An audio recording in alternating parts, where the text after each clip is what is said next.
Another day, another deer. Hi. Another day, another week. It's been a couple of days since the last stream, again. That's what I get for daring to go outside. Went out on Sunday, had to go to the pharmacy, and then went to eat at Burger King. But the trip was so heavy or rough on my body that it took several days for me to recover from it. Monday I was semi-fine, but I was really tired. Tuesday, everywhere hurt. It was absolutely disgusting. Wednesday, still tired, muscle spasms, everything. Really annoying. Today, normal, everything fine. Relatively energetic.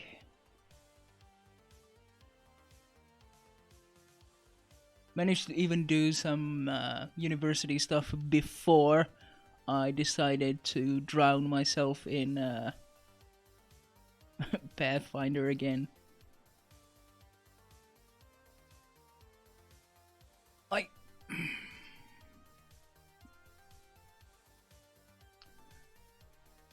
Look at this shit.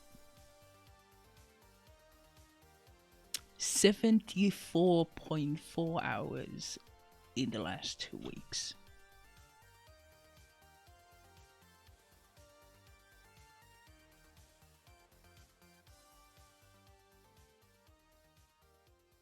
I'm almost done with the campaign though, so that's nice.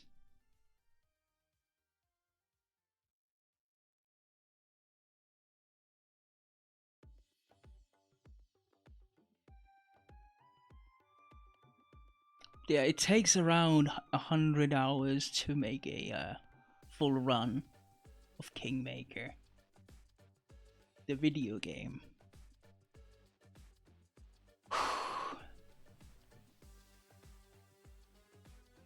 Man, I am looking forward to and also terrified of doing the Baldur's Gate playthroughs on stream, because as I seem to recall, both of them were at least 50 hours each. One reason is because there was a lot of saves coming that you needed to do.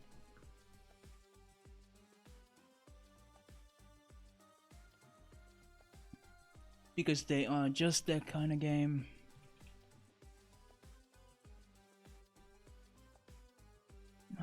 Let's see.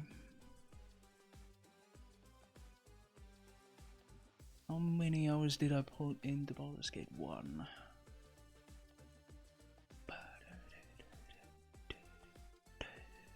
$95.49. Oh, yeah. 95 hours, 49 minutes. And I mean, you can basically discount like maybe 6 hours or something, because that's like separate attempts that I kind of just let fall over. Never really kept up with.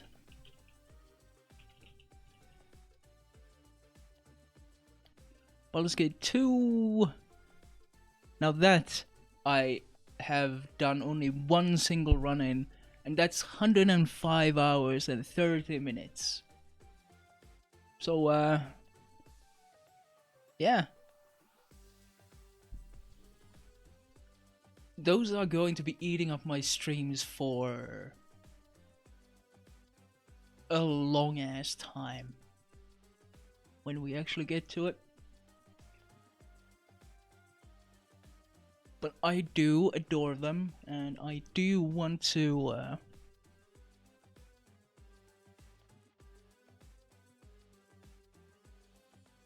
I want to play them on stream. It's just it's going to be a task for certain.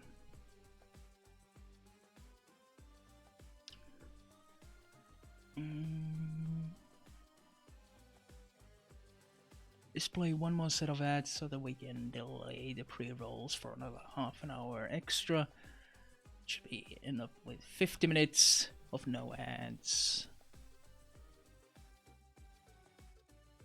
And we'll play some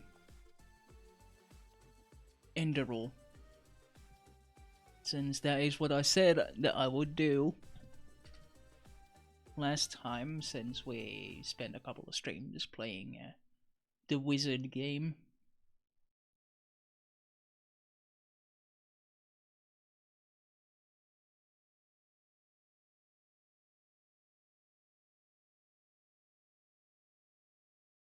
Because I am, after all, a variety streamer.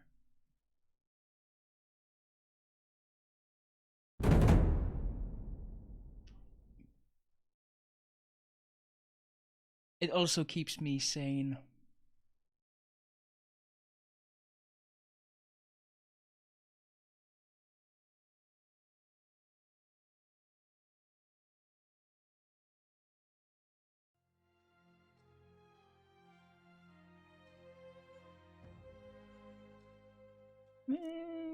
Volume is okay for now.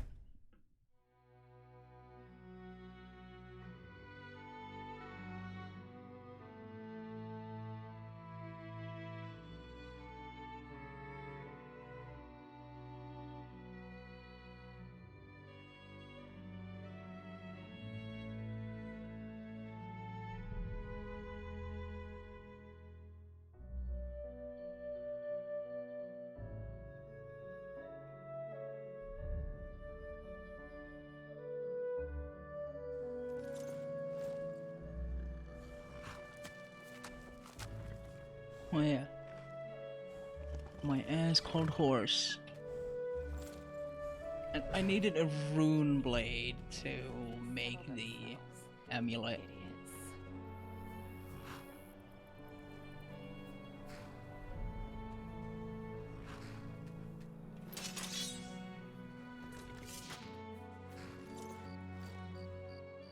What was it that you were talking about? Huh? Can I help you? Blazes, why do travelers always think I'm here to answer the questions? But, well, let me think. You should take a look at the beach right behind Merrick's farm. The tides wash all kinds of plunder ashore. You should go armed, though. There's a lot of king's crabs around. What? You mean apart from frenzied animals, hordes of living dead lurking through the wilderness and this whole red madness thing? No, none. Just be careful when you're outside the walls. Greetings! I don't need to tell you, and honestly, if even a keeper of the Holy Order can fall victim Nothing to this new, then. red madness, or whatever they call it now, then Malphus have mercy on us. Yeah, we finished the Goldenford Castle.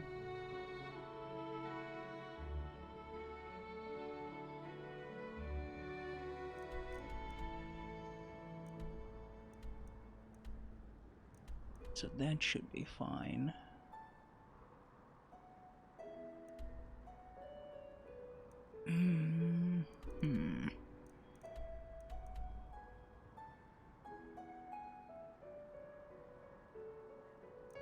We could either just head over there right off the get-go or go to Fogville via the coast.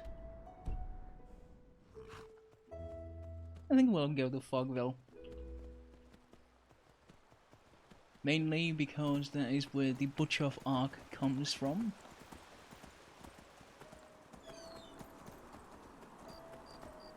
And I actually want to get more of the books.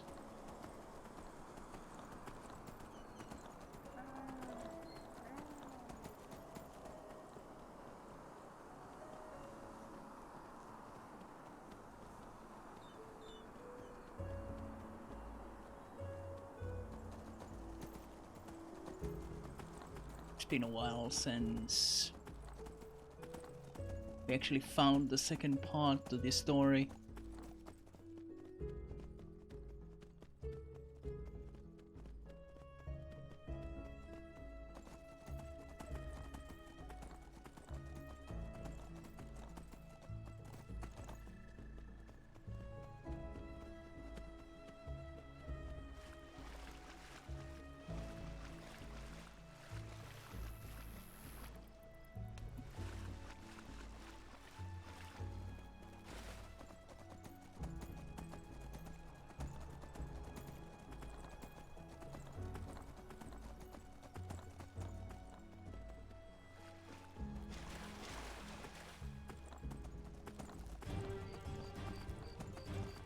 I'm just going to ignore you if you don't mind.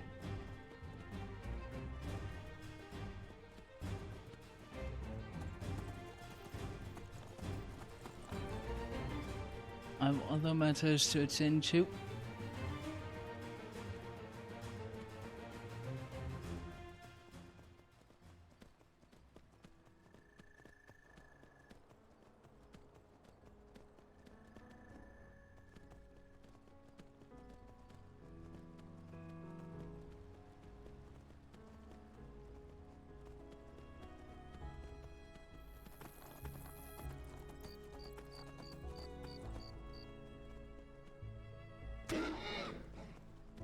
Hey, you're fine.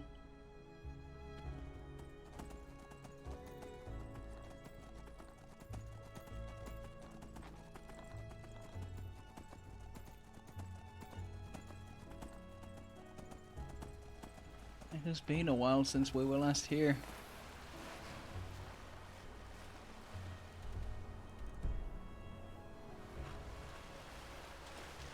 Oh, hey.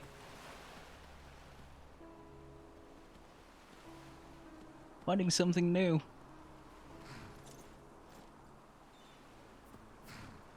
How nice.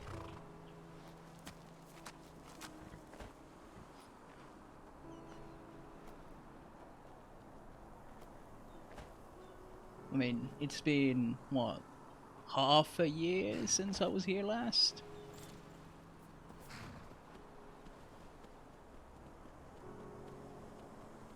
I mean, I did start playing this in October, I think. So just about.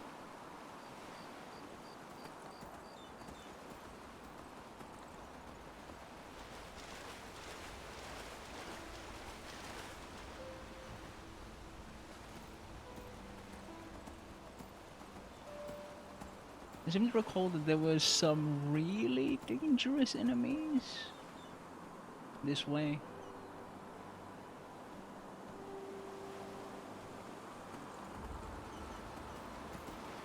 This is where I found my green lightning.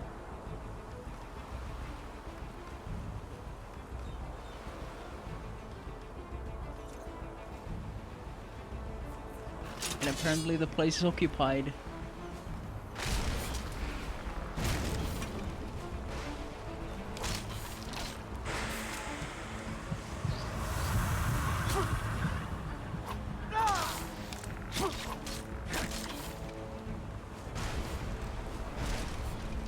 All of you should be dead.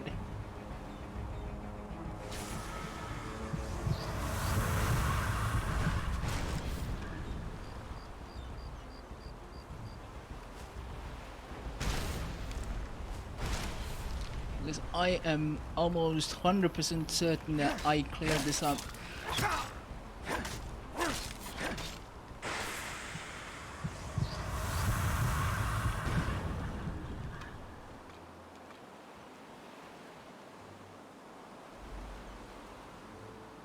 almost 100.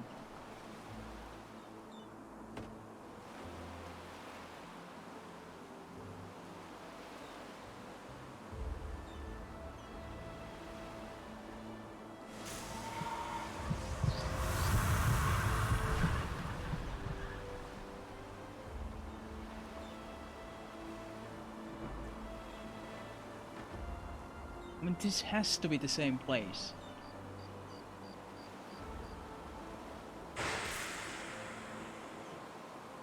Missed that.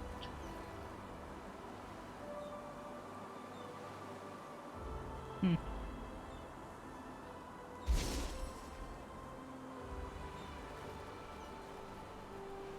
Yeah, I guess the enemies respawn occasionally. Hmm.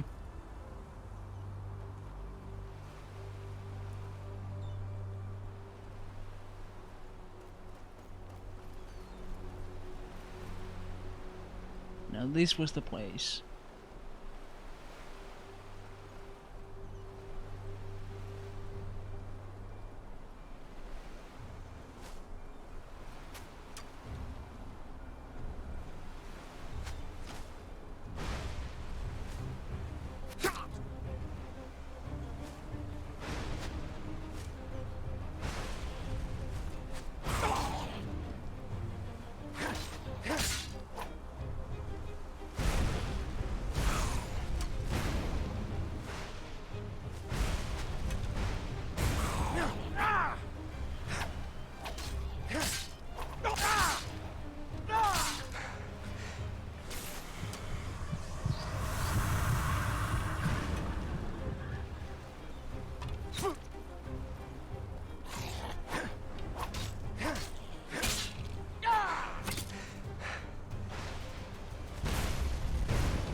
Oh hey, I leveled up too.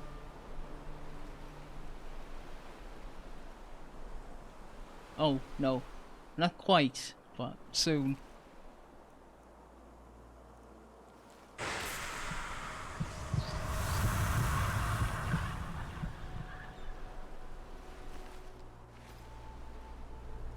Yeah, I ran away from these guys, killed one of them that was chasing me. And that's where I got my first steel weapon.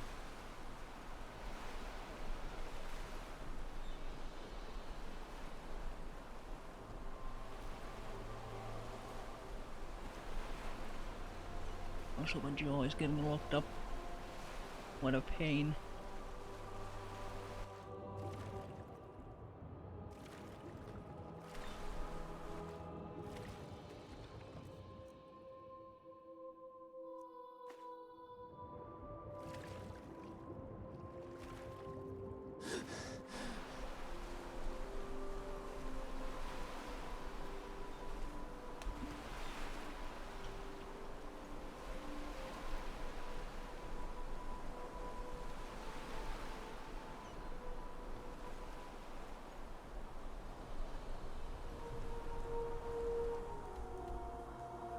This is the Fogville Harbor, and I have a feeling that the town of Fogville itself will be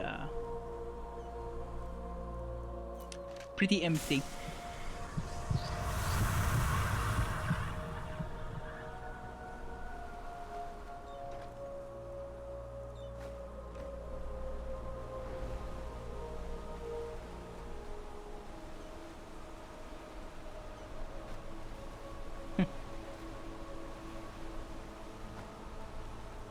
Wasn't supposed to see it through that, but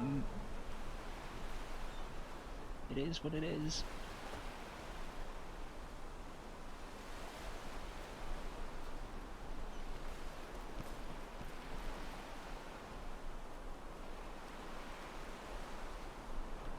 Nothing of interest.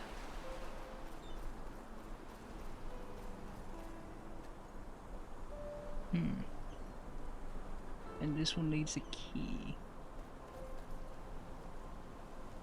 I would guess that there might be a quest associated with it.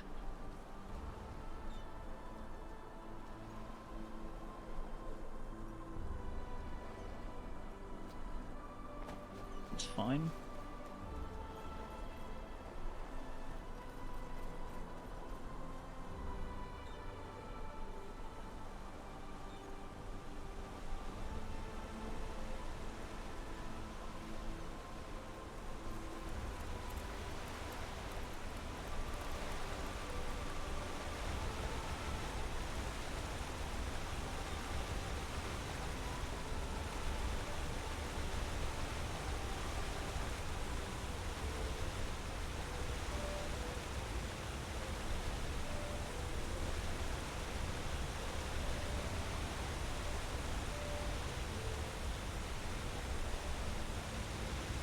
See through the wall there.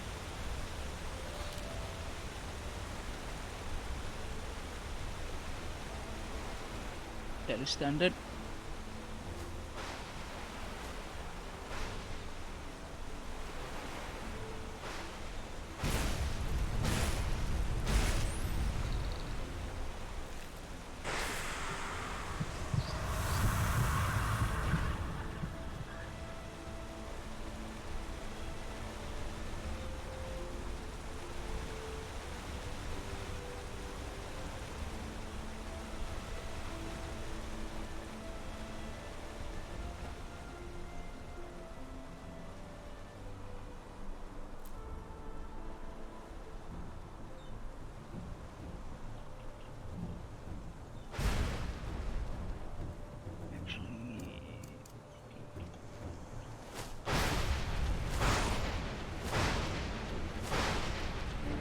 Yeah, it doesn't do anywhere near as much damage as I was hoping.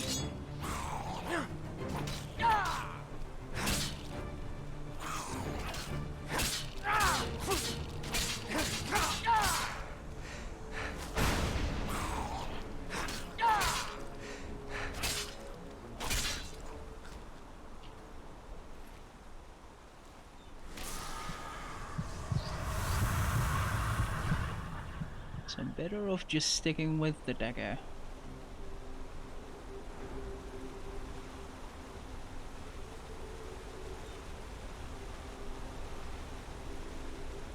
I also want to poison it.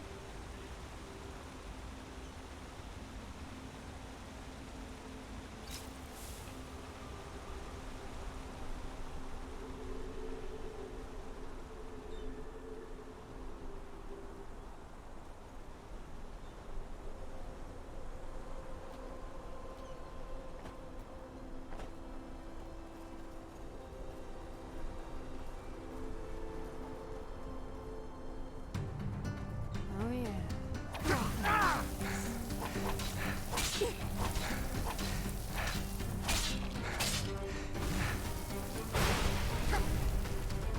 Jesus.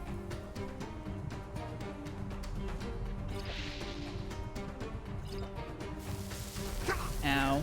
Ow. Derp. Yes, it's a rune dagger.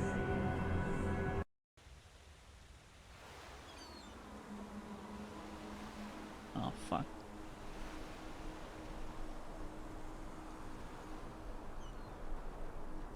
Then again, I didn't really miss much. This one pretty much, yeah.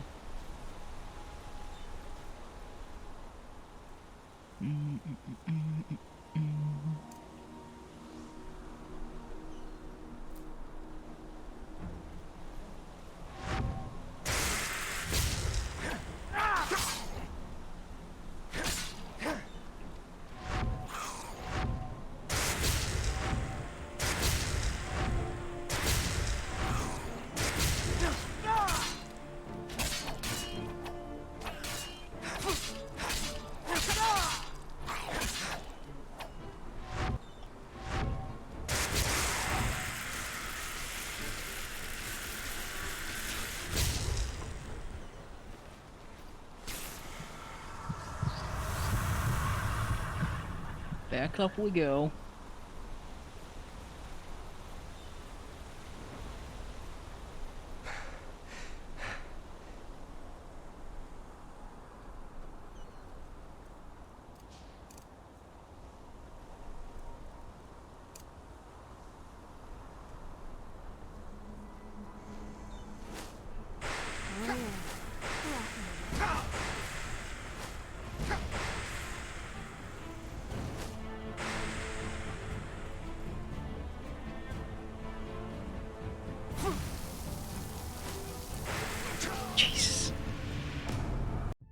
the damage that does.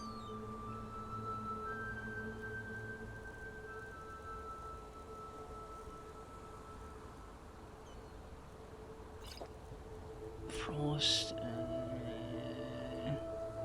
and magic in general.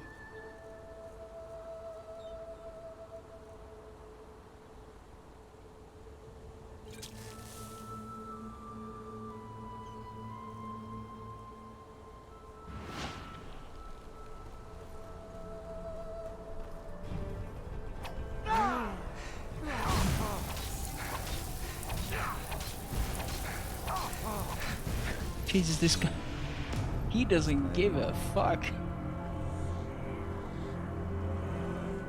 Yeah. I haven't found Avada Kedavra yet. Fucking abracadabra.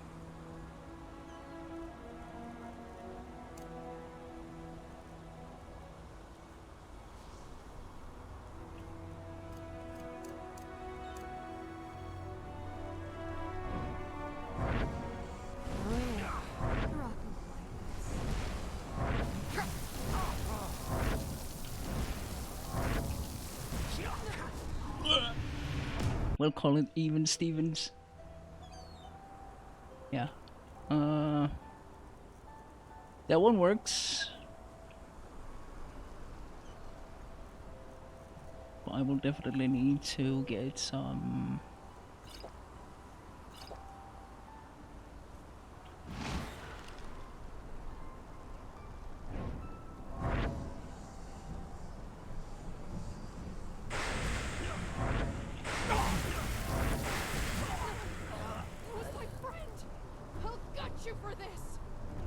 Well, yeah, your friend attacked me first.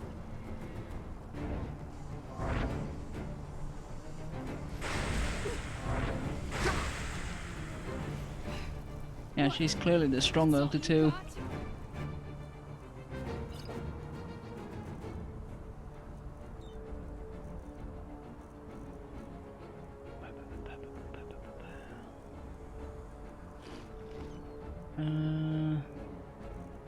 Which one? Mana fungi. Yes, that's the one. Jesus Christ.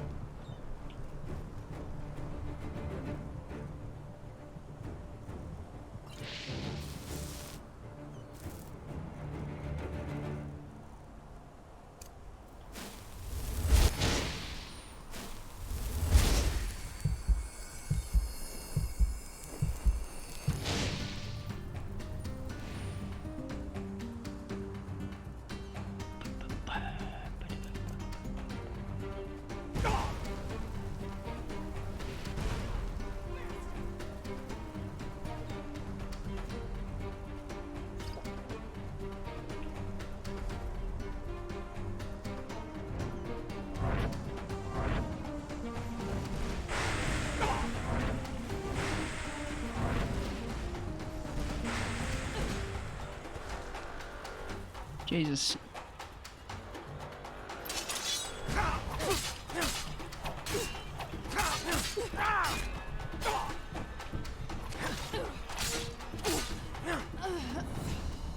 Fucking barely made it. Oh my god. Oh lord.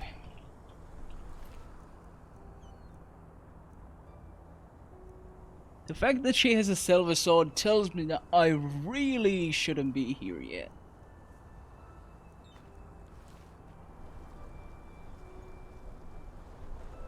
Yeah, I'm clearly under-leveled here.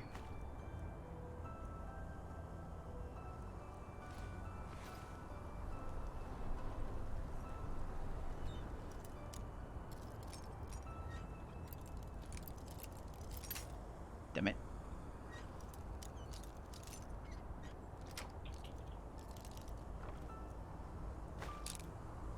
Oh, sweet. Extra stash. Search potatoes, and I found a potato.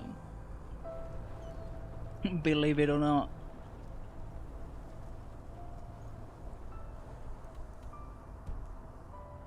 You Okay, the town of Fogville is that way, but what is here then?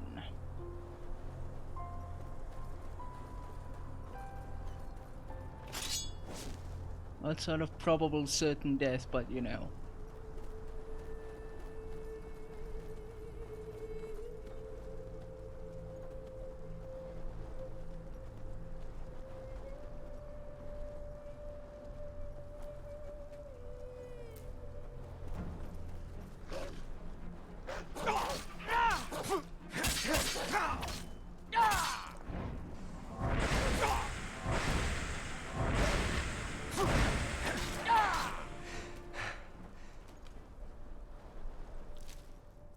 Even the wolves are fairly rough around here.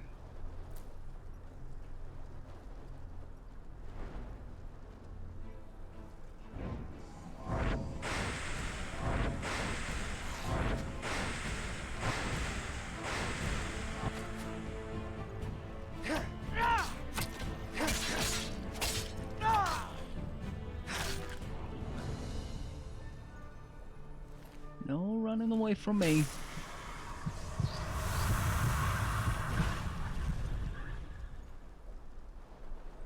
Fogville sewers. Are you saying that it's up here? Huh.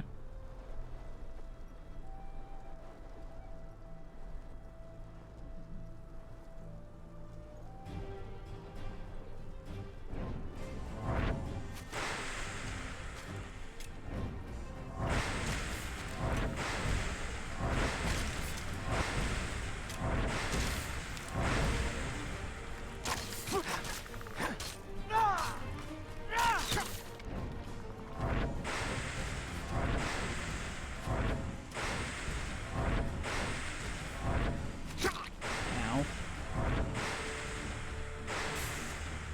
Fuck, I missed that one.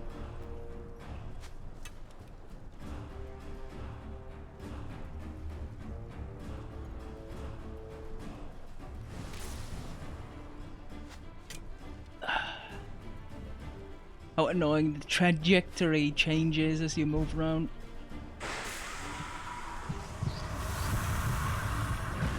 Makes aiming a pain in the ass.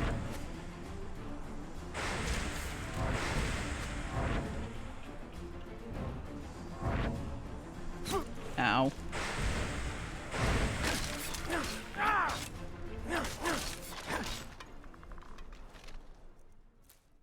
An oak bow. And old rune arrows.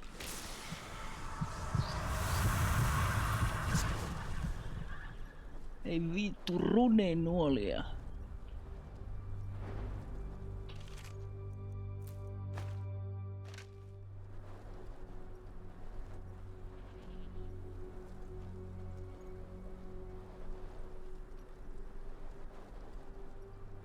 I have a feeling that these are the kind of inhabitants we can expect from Fogville.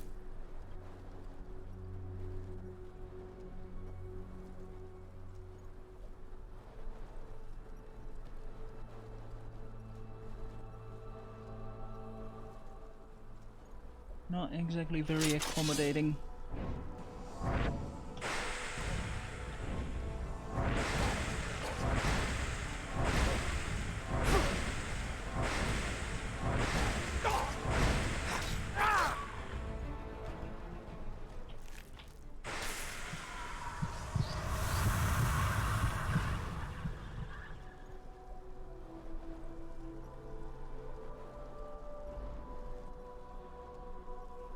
Based on this, I would suspect that there's been a siege.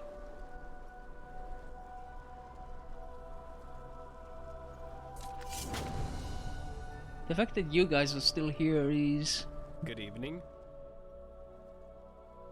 honestly surprising.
Why am I not using that?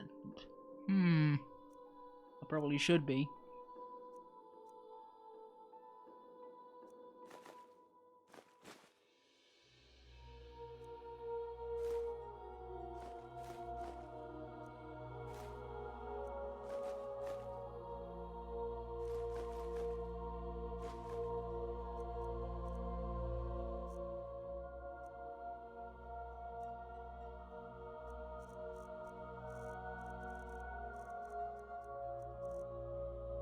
And then a ton of weight just goes into the potions.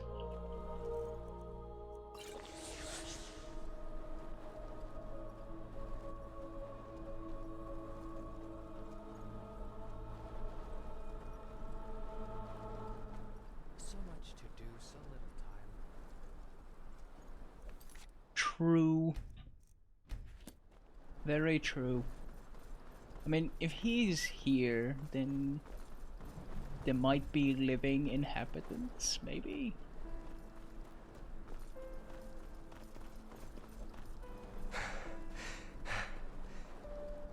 Might be a stretch. But why else would he still be here for?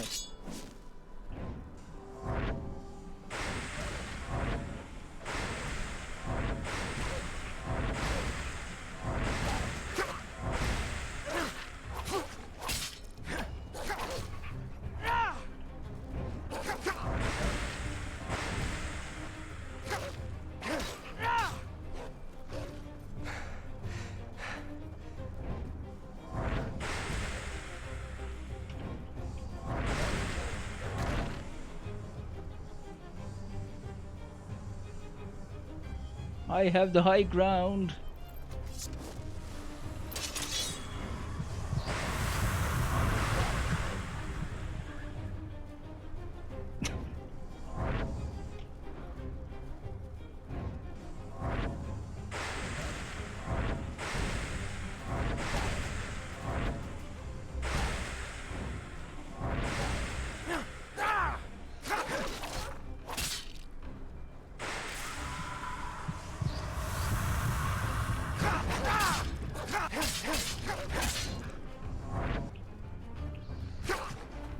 Ow.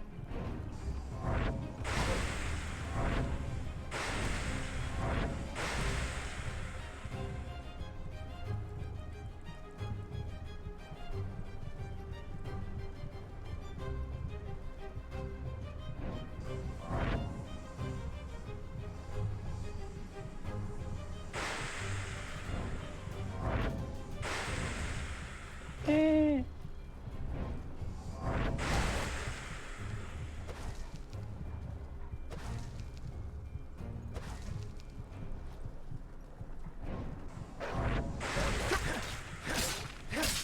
The most effective tactic is to be a cowardly wretch.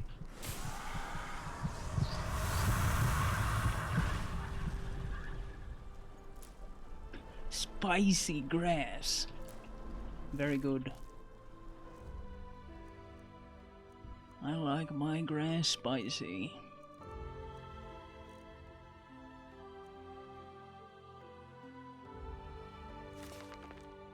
No. Yeah, I still haven't gotten those.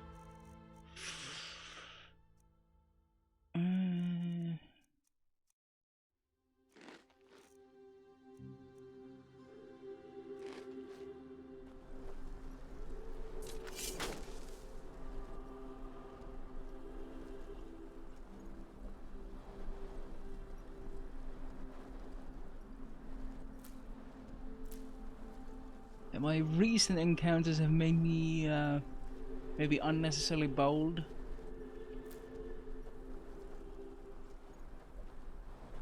I should remember that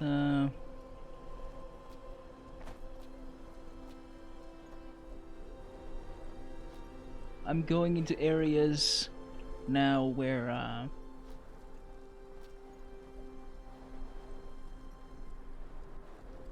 am not the strongest thing around.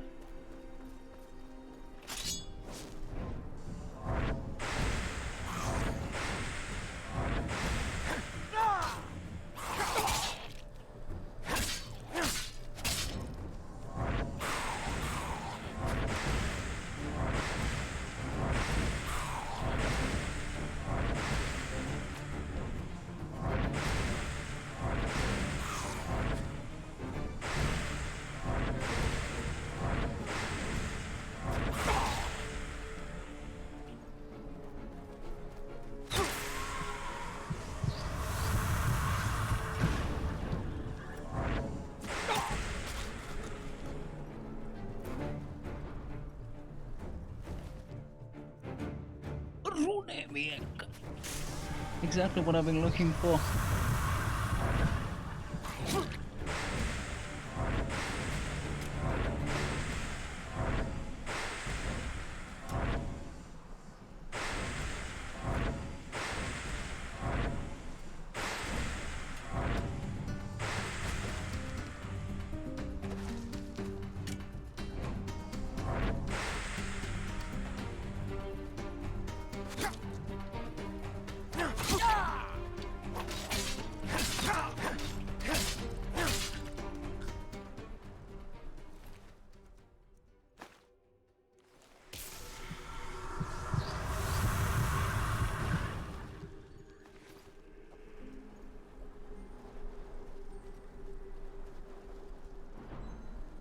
Yeah, I've been needing one of those rune swords to actually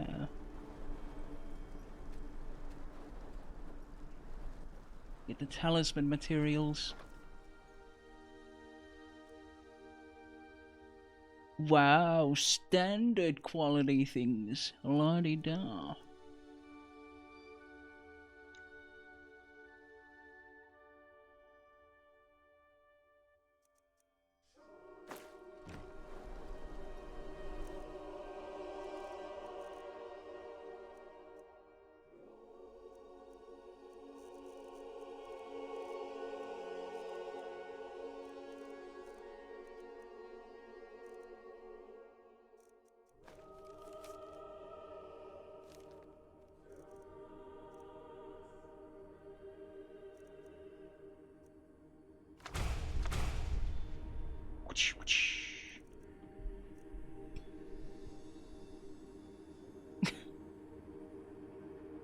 So are you a furry then?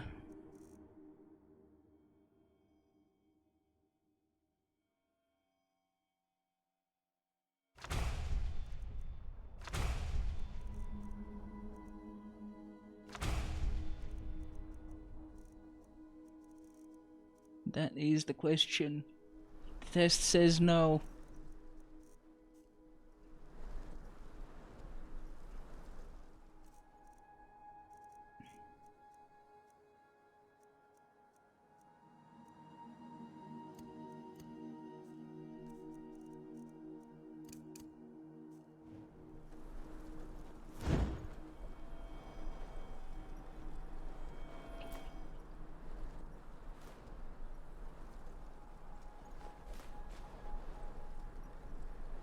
Why is it always you? It's you always bringing up the furry stuff.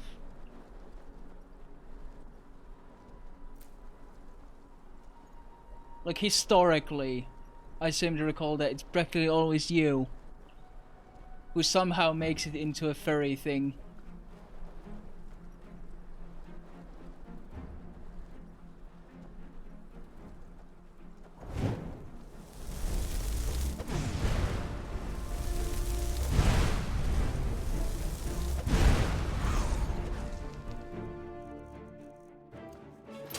Never.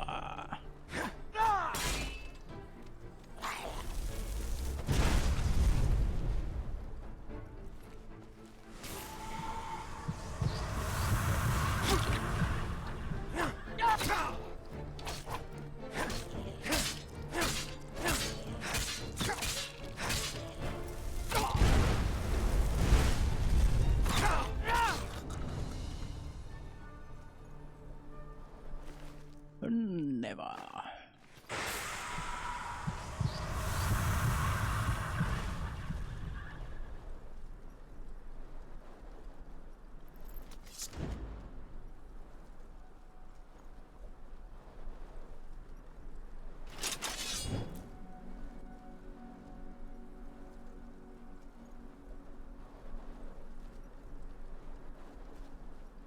Again, and another entire town just wiped out.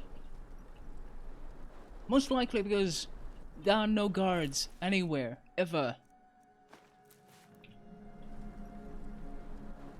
The leaders of this kingdom are incompetent. Like, massively incompetent.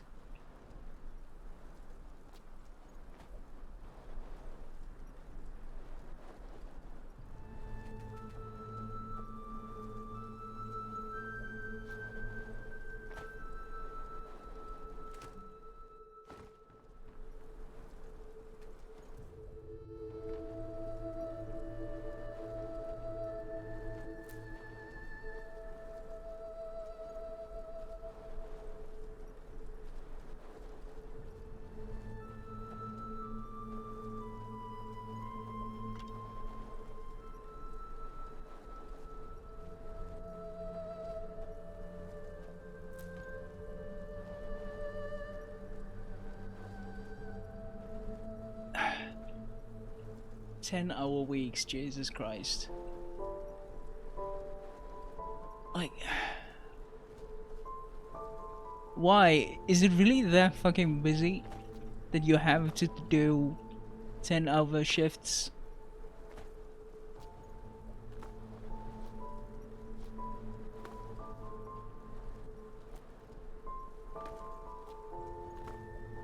Now imagine how much worse it would be if you were a classroom teacher. Because I would suspect that it would be worse. Ah, yeah, you have that Erasmus thing going on. Yeah. And you have to babysit the visitors, of course.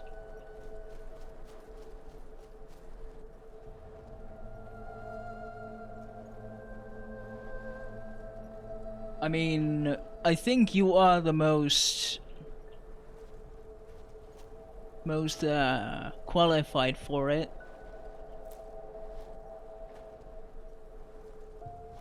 Being the English teacher and all that.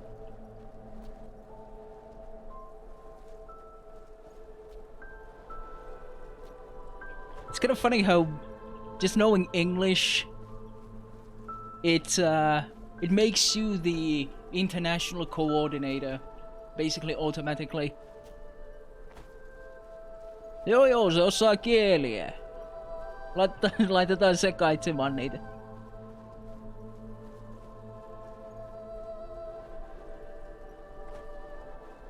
I mean, that's basically how it goes in Finnish companies as well. Historically has been. Oh yeah, that guy speaks foreign. He's good at PR and handling like foreign dignitaries or whatever. Ah yeah, it's good that you're not alone with it.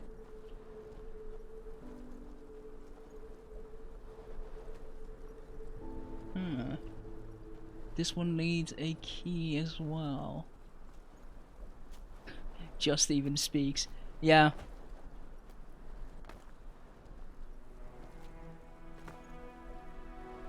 I suppose it does help that you are a bit of a social butterfly.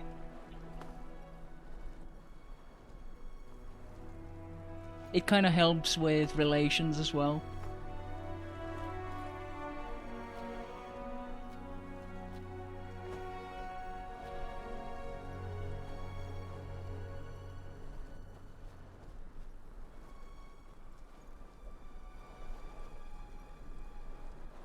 Yeah, I can absolutely see why it would be exhausting.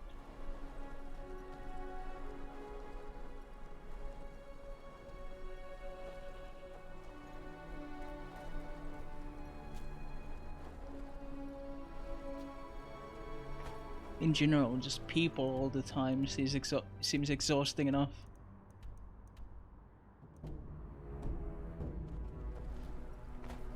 Yeah, currently it seems that I cannot do much else.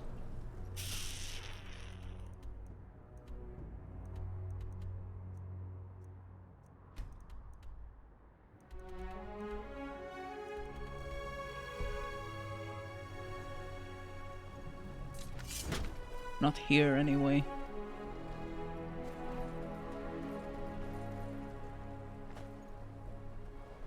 Walk blessed. Sure. Where to?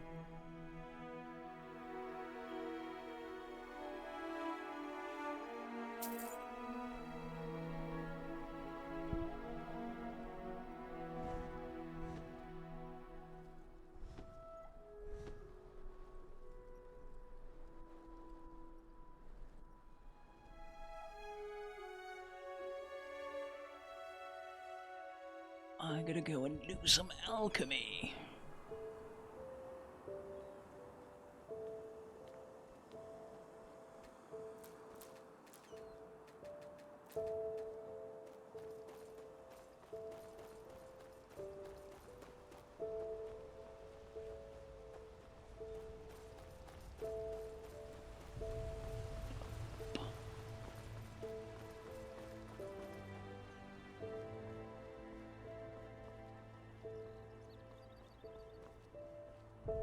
I just have to go and fetch ectoplasm, I think.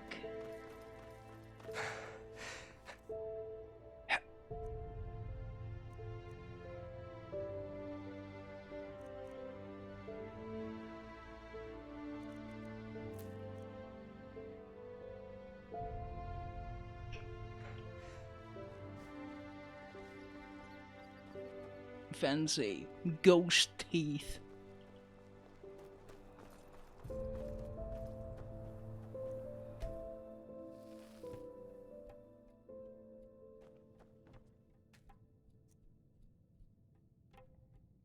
Talisman.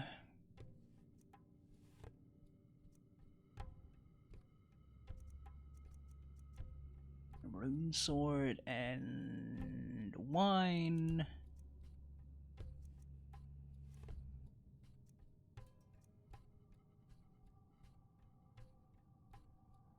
Oh, I guess I'll go get wine. We don't have any in this. Yes, we do.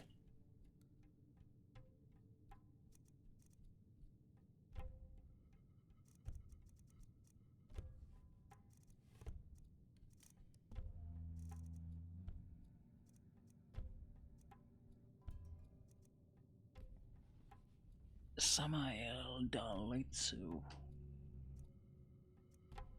Or Marius Goldenford. Now, why didn't I ever make this one?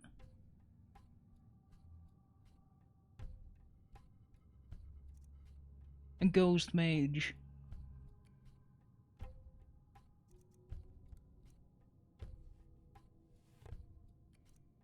I mean, I can make both.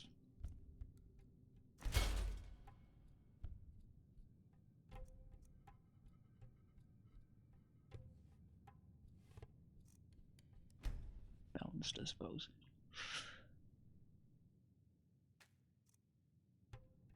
Wait, I need to actually gear them up too. That's something I forgot. But yes, I need a paper roll.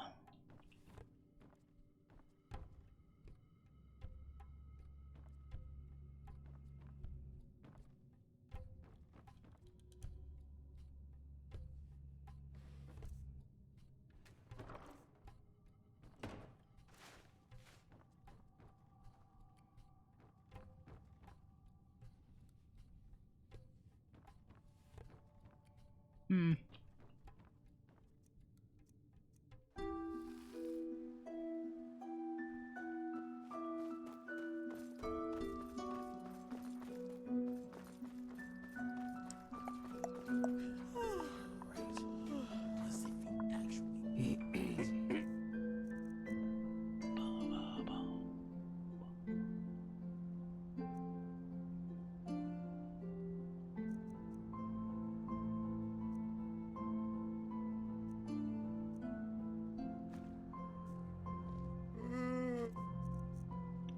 Do I have any paper rolls? Yes, I do.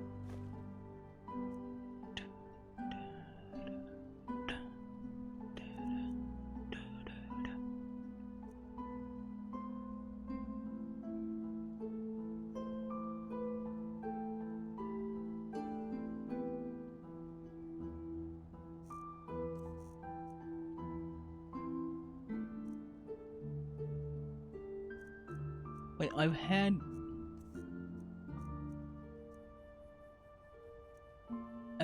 nomad boots, but I never actually used them. Why?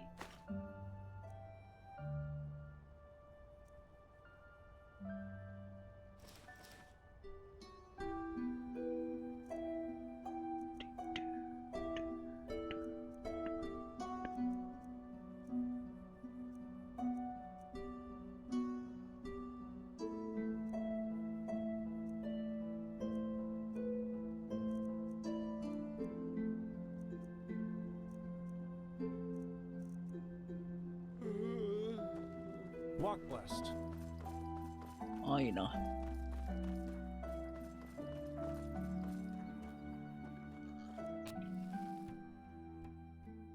Just don't mind me, I'm just going to make some ghosts.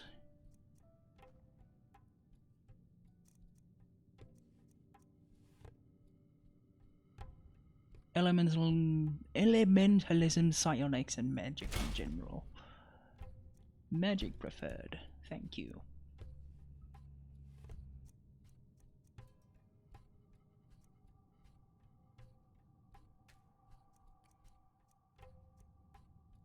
Oh yeah, I actually need to wear the talisman.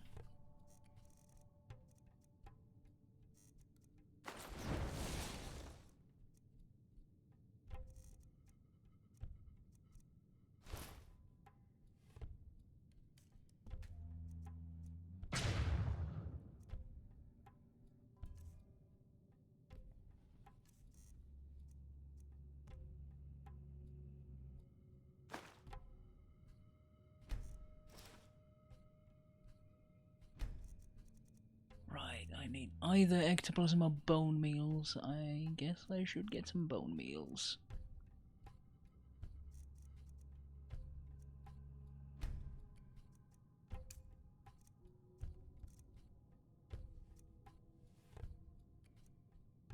And low health. Very low mana, but I don't think NPCs even need mana.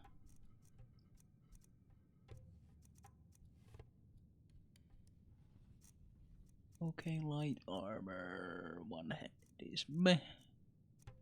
Enchanting of 20. Oh, and casting is pretty much on level with mine. Marksman is crap.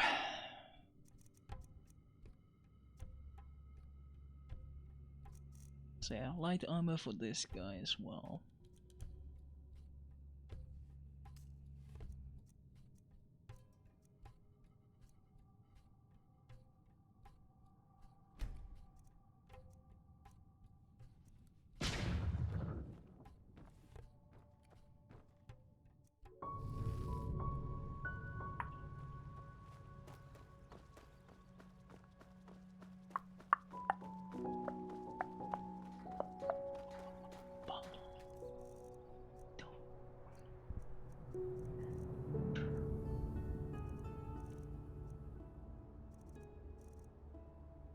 Oh yeah, the question is, do I have to actually teach him spells, or does he just know them?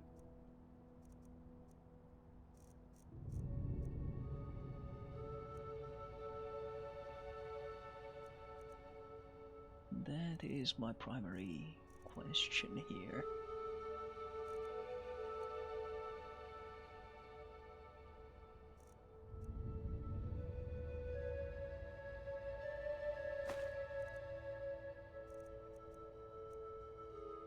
He has boots and a hat. He'll get robe.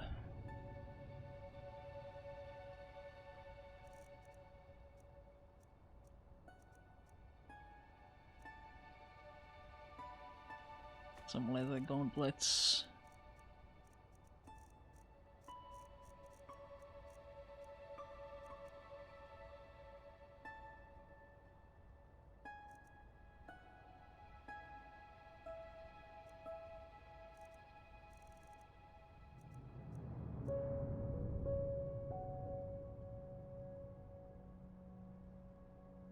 Maybe just give him.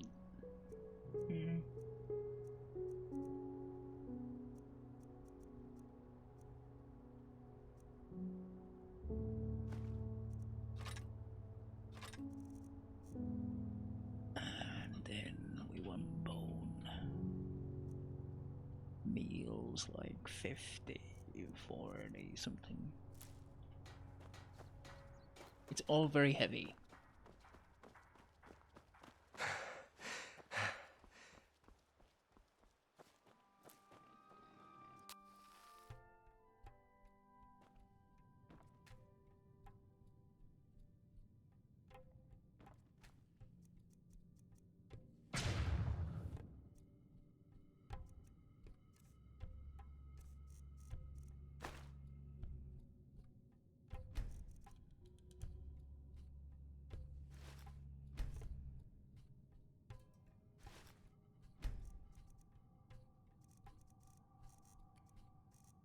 Then give gauntlets.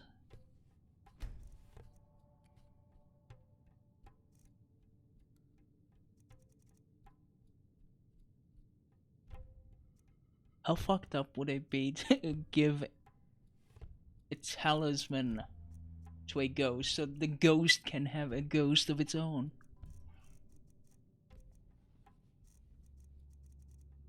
I just don't think that will work.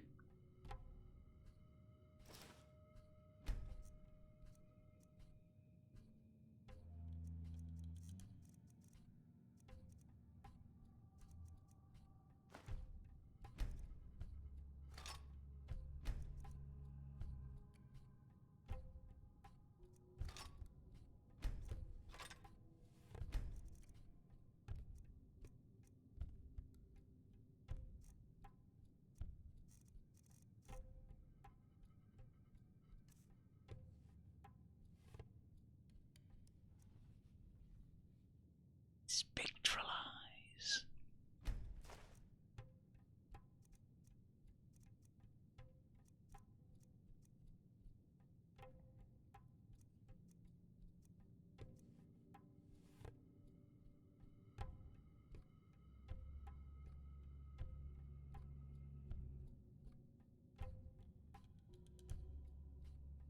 He'd still wear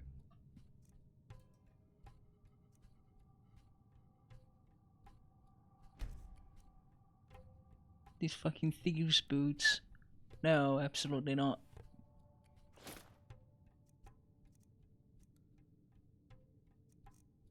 You will use these. Understand? Good.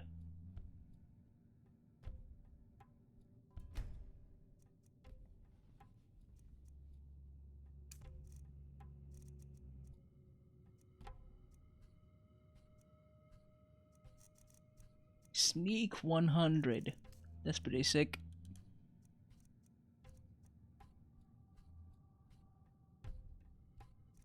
Currently equipped. Equipment remove item. Yeah, am I gonna have to give him separate... Well, I guess I can give you some books. I have spares.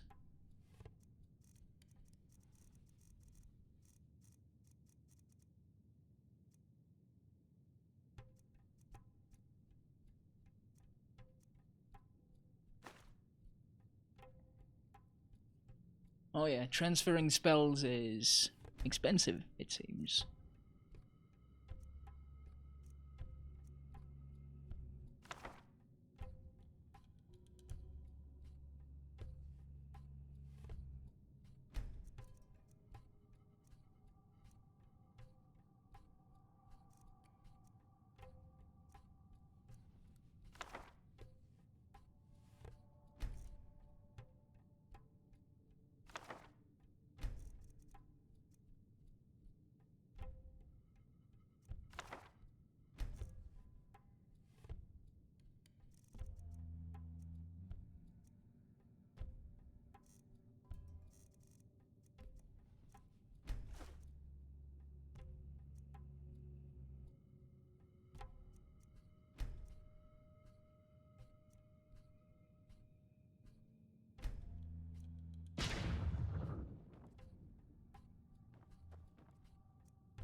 The things I do to get some decent help.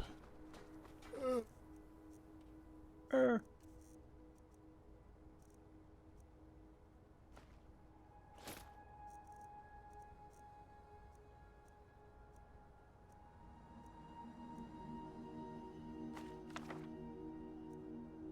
should keep those.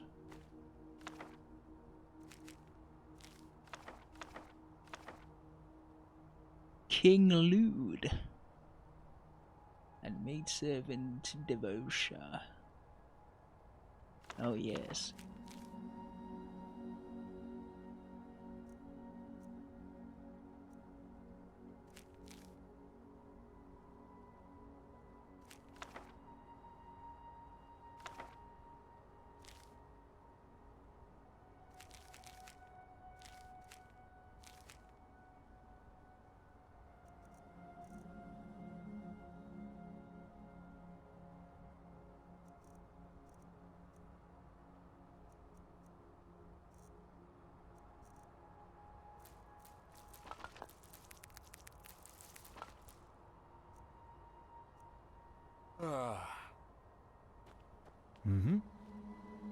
May your path always be even. I prefer it odd, but you know, thanks, I guess.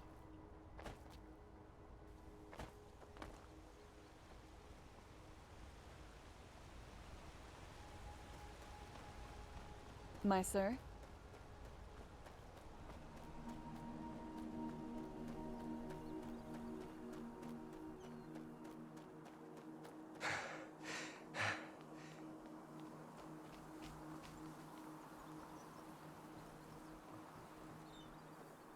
Hello.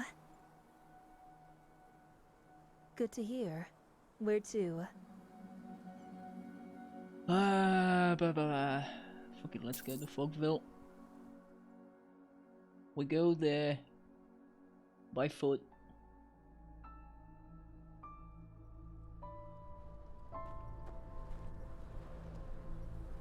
We're going on an adventure.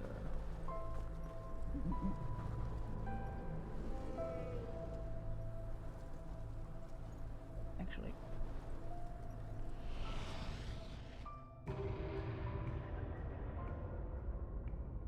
I might want to make my summons able to actually move around in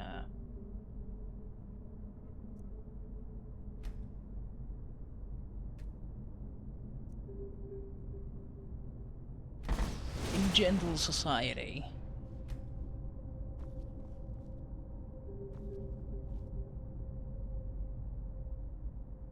They are not ready for my genius.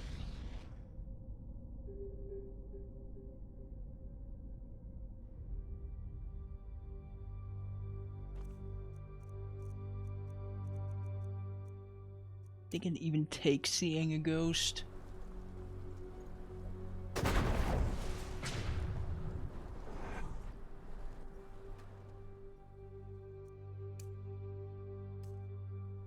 Yeah, just don't die.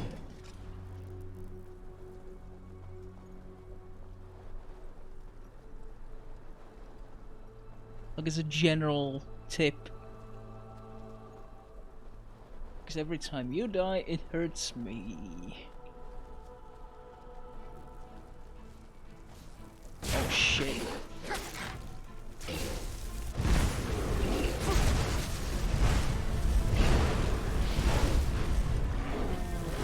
Oh yeah, he died.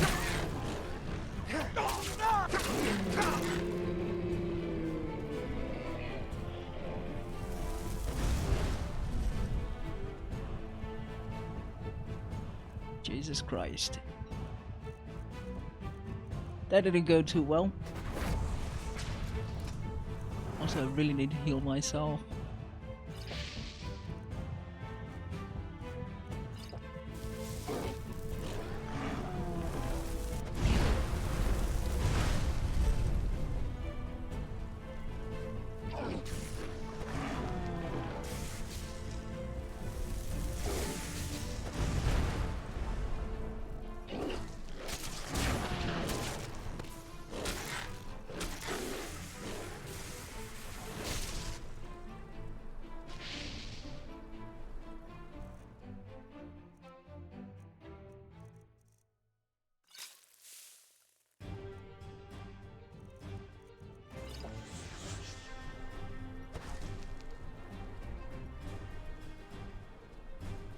Yeah, he is a bit weak.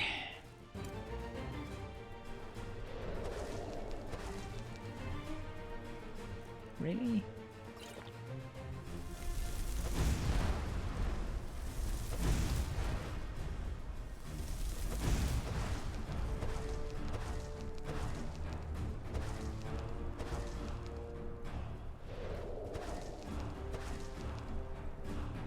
Not enough mana.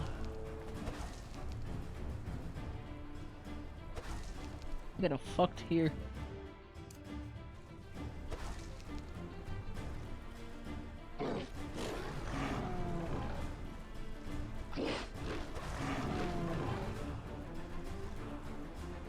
Thankfully, rocks are the ultimate enemy.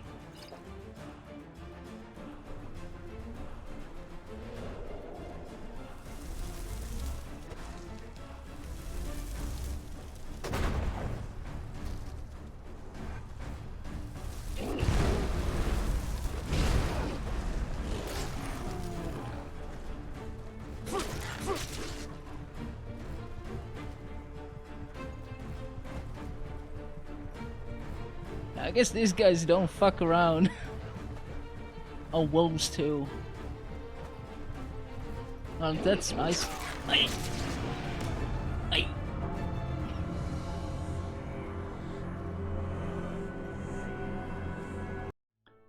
Yeah, Quiet. Actually, gonna go to the toilet real quick.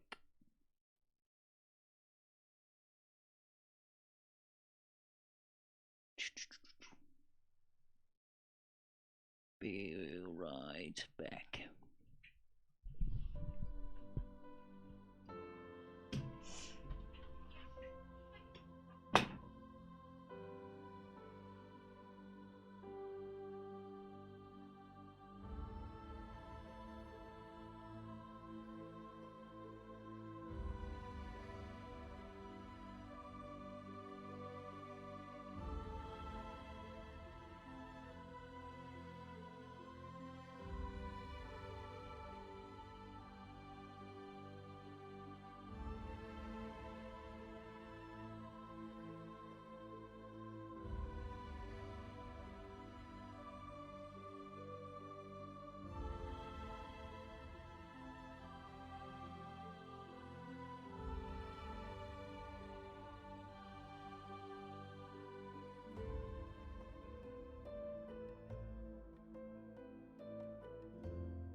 So yeah, that place is a bit rough.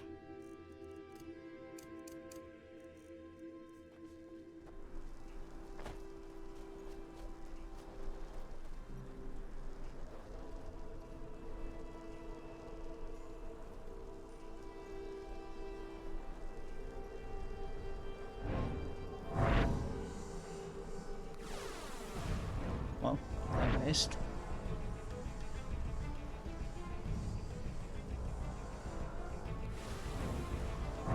Fuck.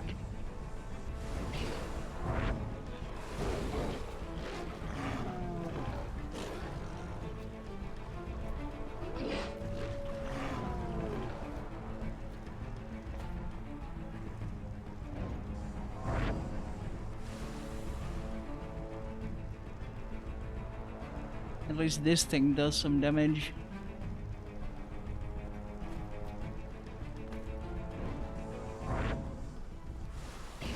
I guess it's difficult to be resistant to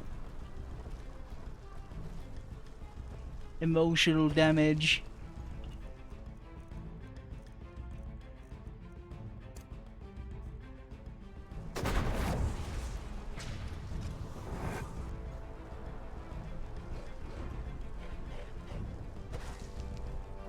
This guy seriously needs to stop going into melee. It's very dumb.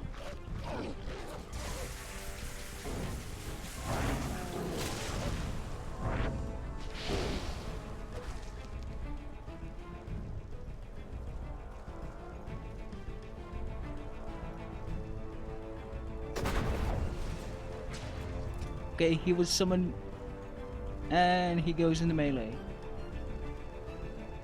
If I just took away the melee weapon, would he stop?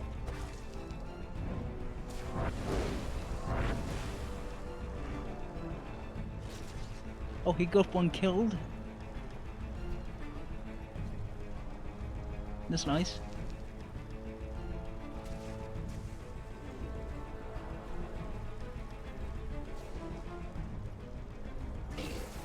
Oh, that's why.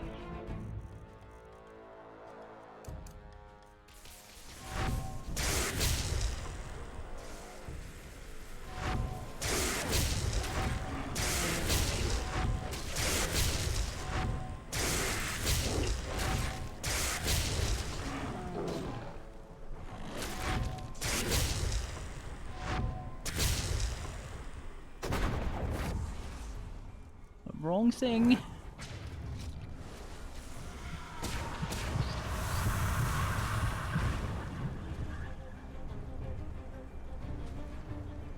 I mean, you do a really good job as long as you don't go into melee.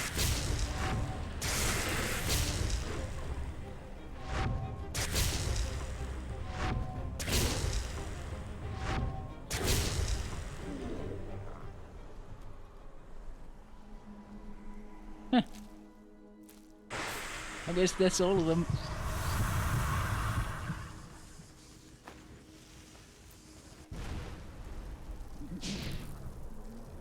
All it took was third parties getting involved.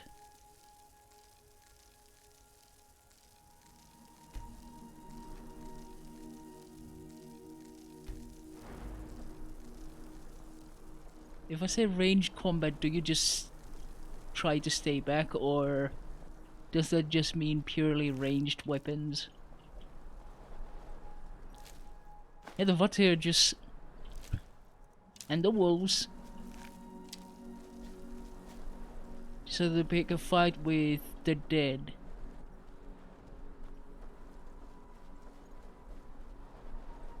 So hey, that's nice.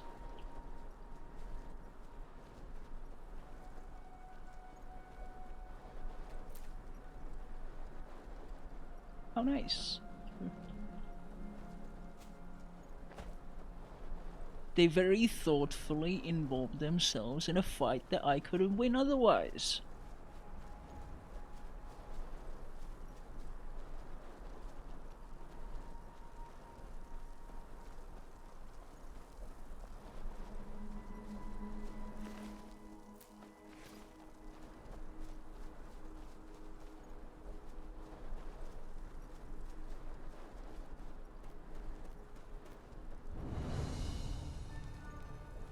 Another survival tip.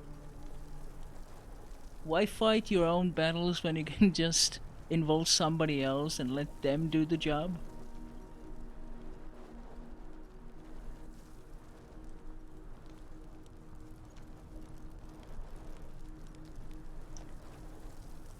Black powder. That's gonna end well.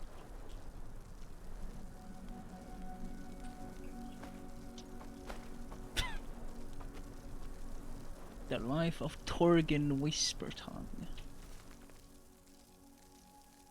Ah, another pathless criminal. Right. Of course. That seems like those are the only kind of people who books are written about.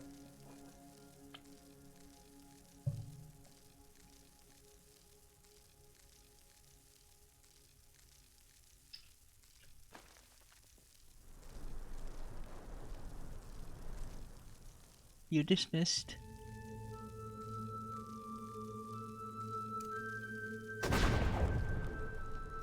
Thank you.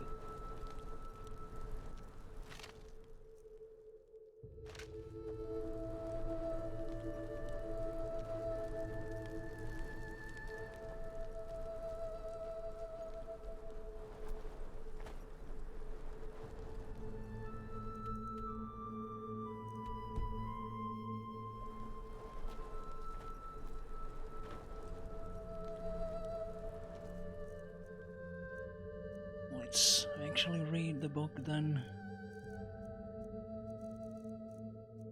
I fucking hate this one.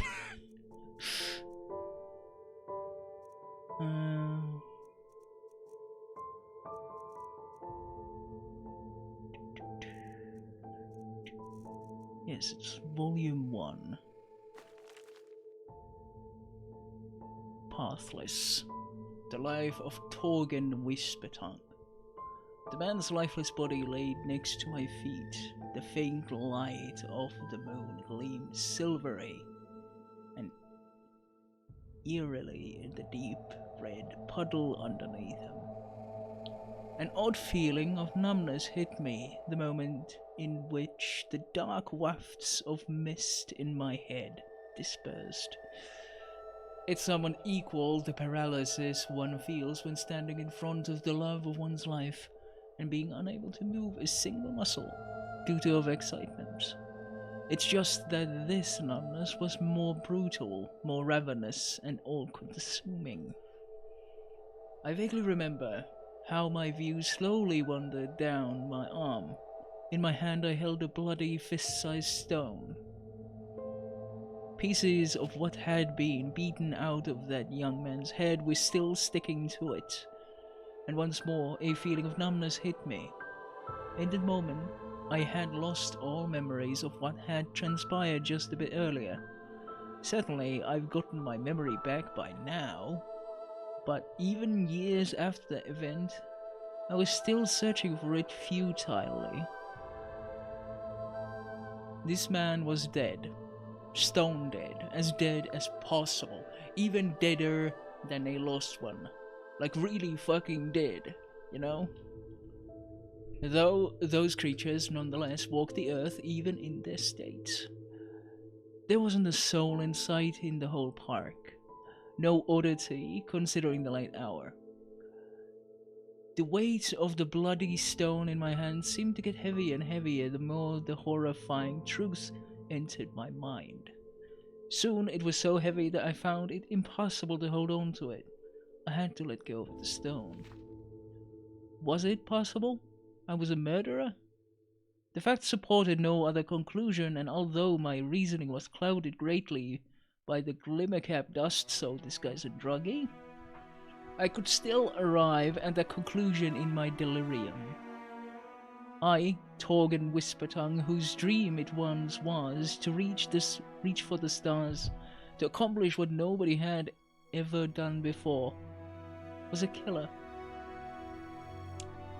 I went too far, to the edge of the world and beyond it, inside the most shady ravines and recesses of Vin.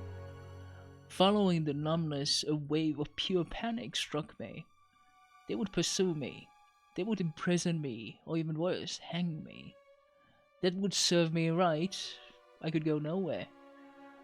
My love, Marissa, my friends, everybody I knew turned away from me. In hindsight, I have to forgive the past me, the misconduct he committed. The music is getting a bit loud. Calm down.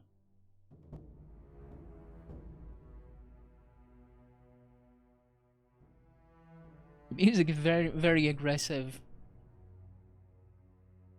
It's fighting with me for space.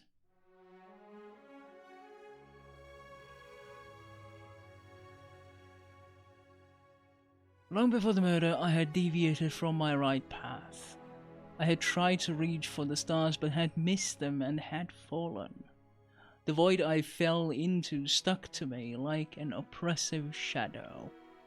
If a man forgets why he was born, he loses his life's meaning. Much worse befell me after that incident, and it isn't easy to contemplate that now, years since I turned back to the one true and right path. My old bones never recovered from those dark times, however. I could leave those times behind me by writing them down. Behold and see for yourself what transpired back then, with a righteous and observant eye. Chapter 1. Childhood. My father was a man one couldn't often find throughout the world. For other children, worthy heroes or explorers were role models. For me, it was my father, who was my best friend, my mentor, and even half my soul.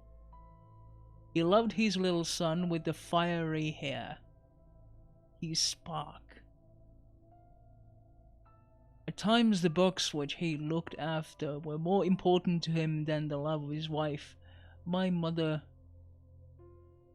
Rochmere, or Rockmere, something like that. But he never once neglected me.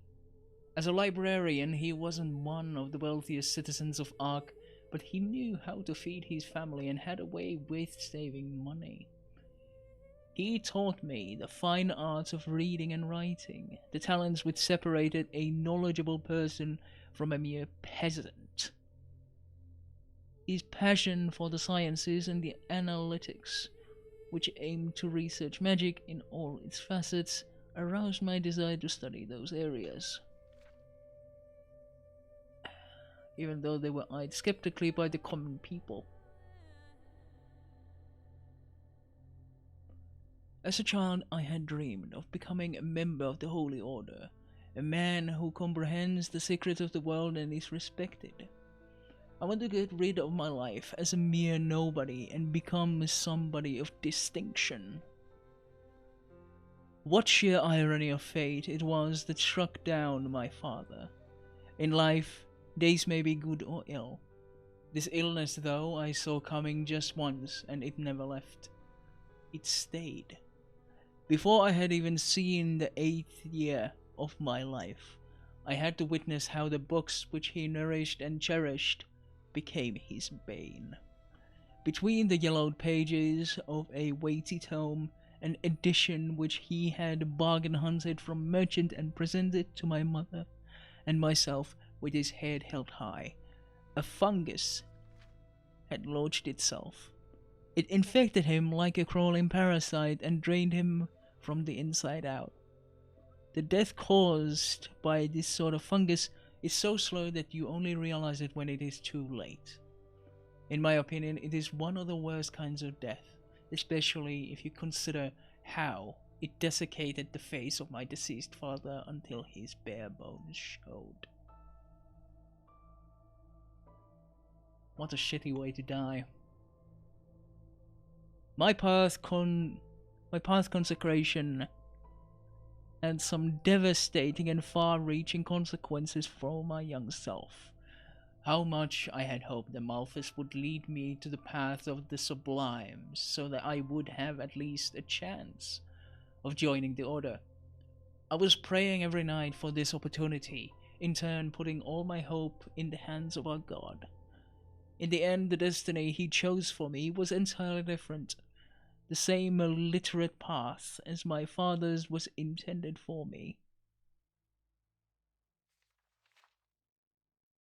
You may think that this is a logical consequence. A son inherits his father's path. That seems reasonable. For me, it was the biggest possible disappointment.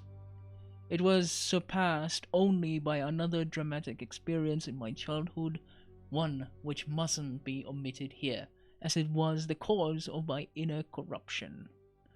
For a long time my body would convulse whenever I thought back to the following hour. In old age, the intensity of such memory strongly dwindles, which is grounded in seeing the world through different eyes.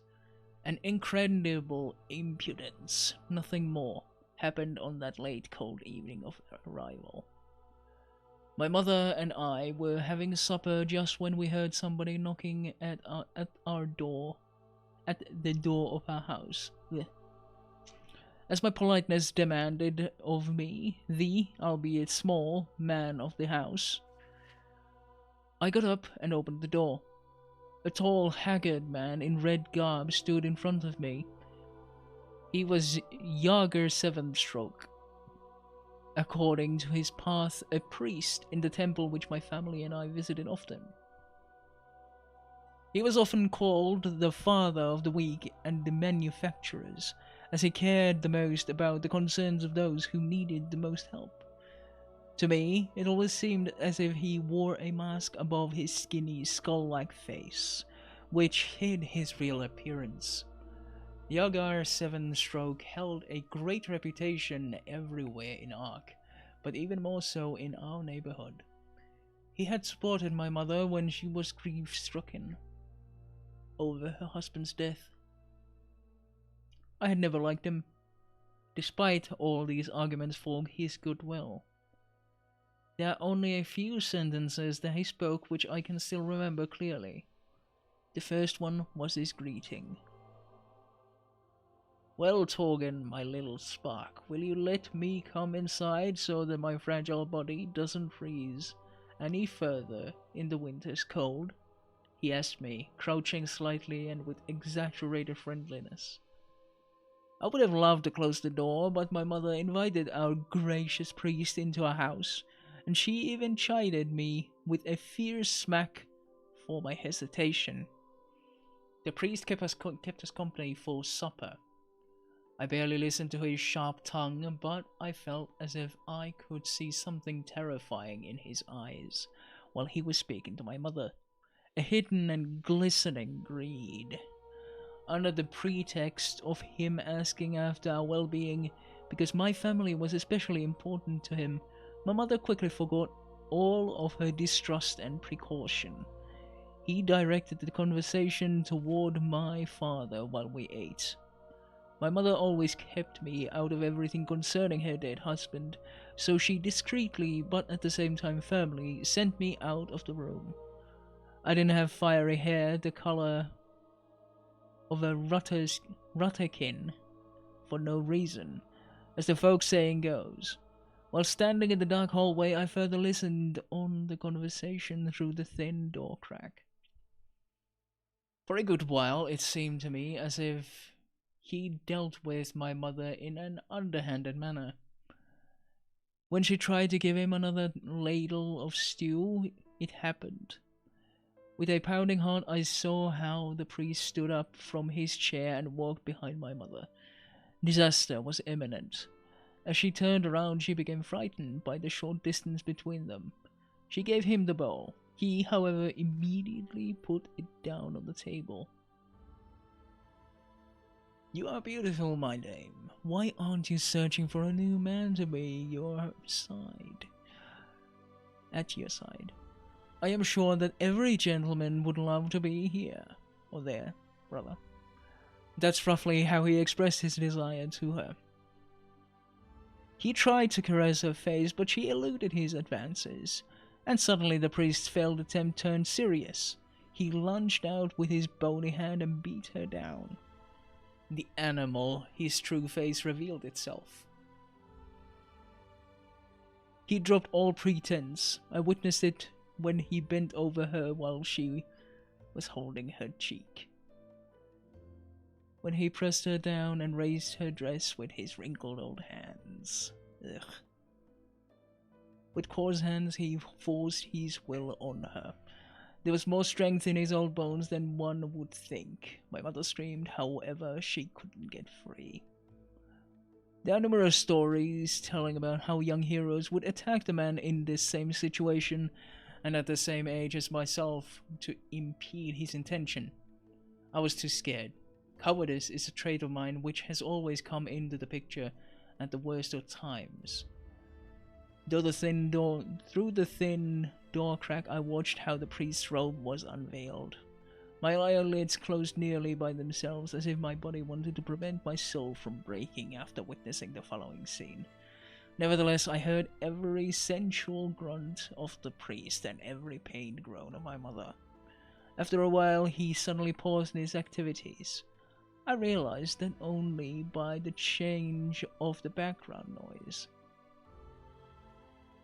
Jesus. Fucking no warning. I thought that the nightmare had finally come to an end and peeped through my half-closed eyes. Goosebumps covered my whole body. The skull-like face of Yaga Sevenstroke was looking down on me through the door crack. He viewed me from above, the crouching boy whose mother he had just raped. A crooked smile escaped his grimace. Be a good boy and keep on following your path, then Malphus will have a good impression of you, he said and closed the door.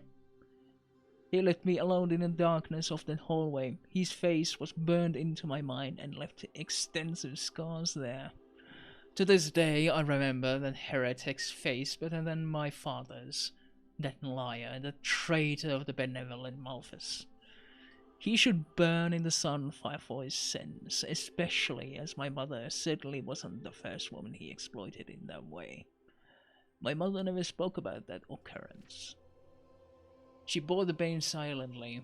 One couldn't prosecute a priest, especially one with such an impeccable reputation as Yaga Sevenstroke had, unless one belonged to a high path and was able to exert a great influence on the clergy. She kept silent. When she did that, fire started burning in me. It was just a little flame, a spark, which came from the embers that was lit by my path, consecration, and the disgraceful deed of an envoy of Malphus. Just a wisp of wind or a weak puff would have been enough to extinguish it. However, it was ignited and would determine the course of my life, the flame which was able to melt the chains of my incarcerated will, the flame of freedom. Yeah, well, that was a cheerful book. Let's see the second one. Hopefully it's not that bad. It's probably a book of revenge, I would suspect. Chapter 2. The Breach of the Path. My mother became seriously ill. Whether or not this was grounded in the heartache she had suffered from is something I do not know. At that time, I felt certain that it had to do with the priest. Some kind of monkey business was at work. Her condition deteriorated so quickly that an apothecarius had to take care of her, as I didn't have enough time to do so in addition to my occupation. The work of a librarian was rather dull and dry. I was pining for more for my vocation. I studied the sciences like my father once did, together with me, on the quiet, and tried to do several easy exercises in magic, which all ended in failure due to my lack of talent. I dreamt about my noble aims, used hours assorting books for imagining how nice it would be if I could call myself a member of the Holy Order. But that was an impossible dream of mine, as my path held me to where I belonged. Maybe you know the feeling when you are in a much too tight room, shaft or something similar, and you can't get enough air to breathe. Or if a much too tight shirt takes your breath away. Ladies especially should be familiar with the issue of a too tightly laced corset. This was the sentiment I had towards my path. It held me captive and imprisoned my will. Despite spending most of my time in private, I found my first and only love in Marissa Greytrue. I would give anything to see her again nowadays. Her laugh was similar to a sunrise above the red ocean, but that belongs to another happier part of my life, one which I won't give any place in this story. She encouraged me to take my clever experiments and my knowledge to a magister who should acknowledge my talent. But no matter what I tried, whether I ran after them or stalked their houses like a madman, no magister wanted to hear me out or to see what I had to show them. If they would have done so, I was confident that they would have received me with open arms. My path was a prison. The tightness locked me up more and more, and I wanted to escape from it. I wanted to break out. At the same time, I was at odds with myself and my ideals. It was obvious to my young self that my faith in the path was misled. My scientific studies now became social studies. I observed the path's oppression in all its extremes. The workers in the tar pit and the sublimes who lacked nothing. Heat, iron, sweat, blood, and quite often even death by overworking awaited an ordinary man in the tar pit's tunnels.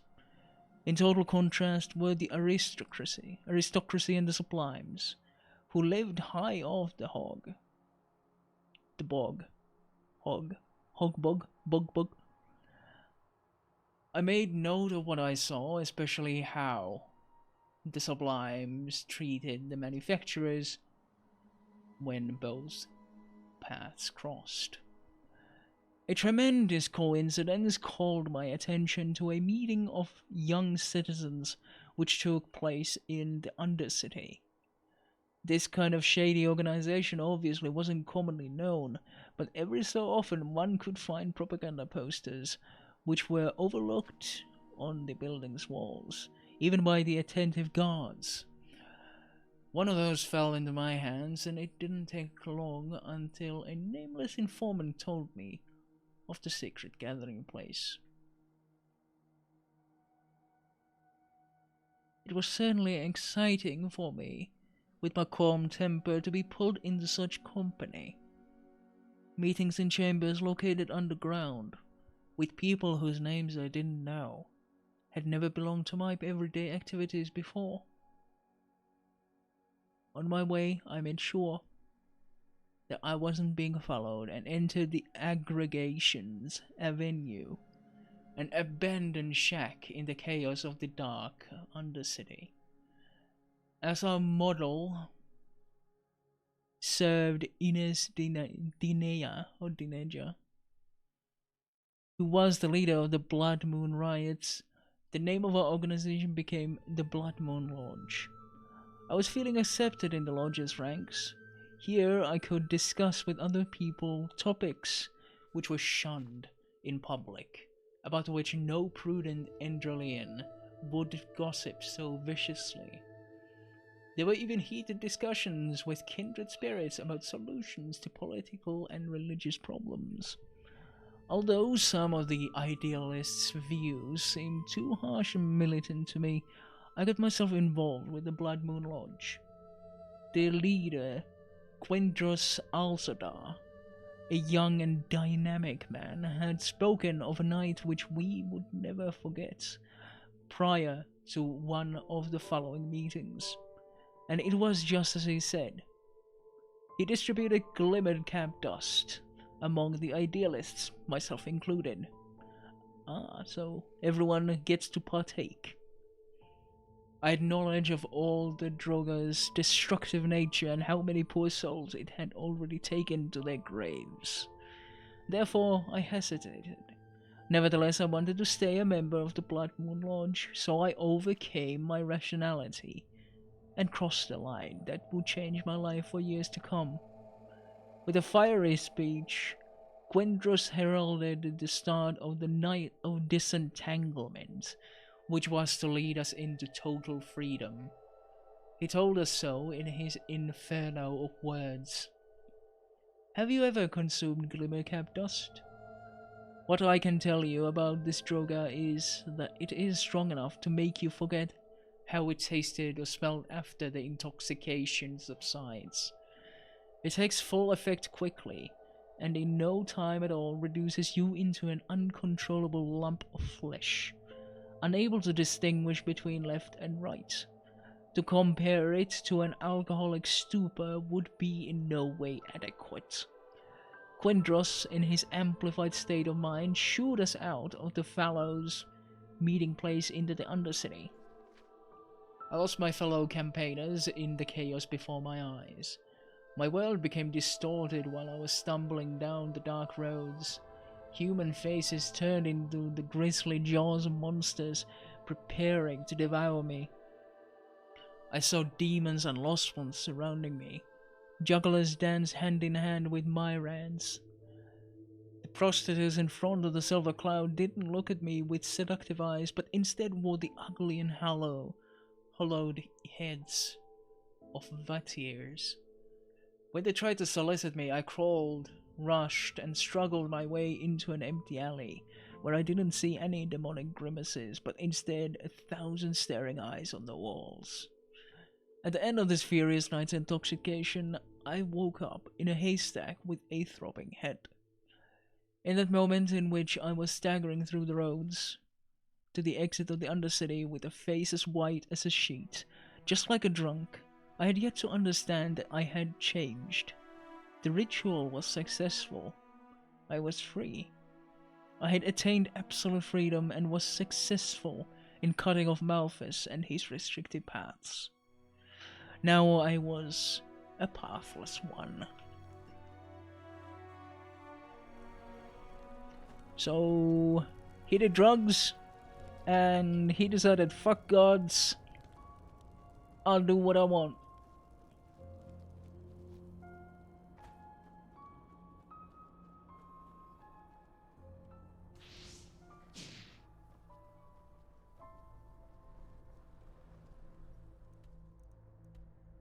That is a long way.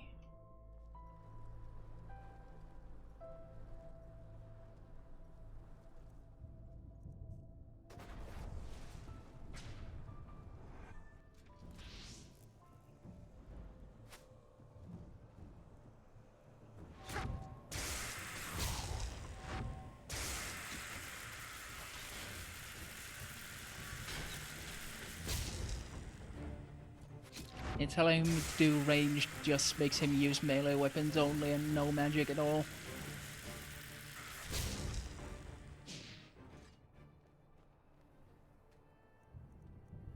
So, magic preferred.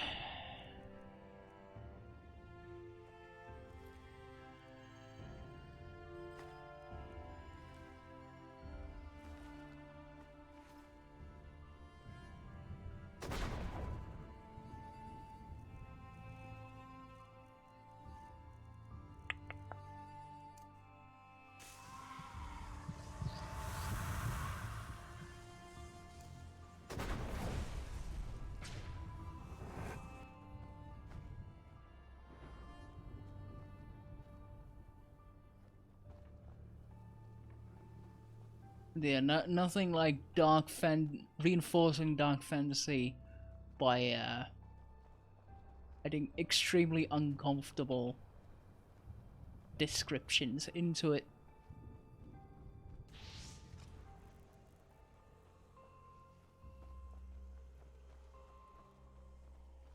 Kind of comes with the territory.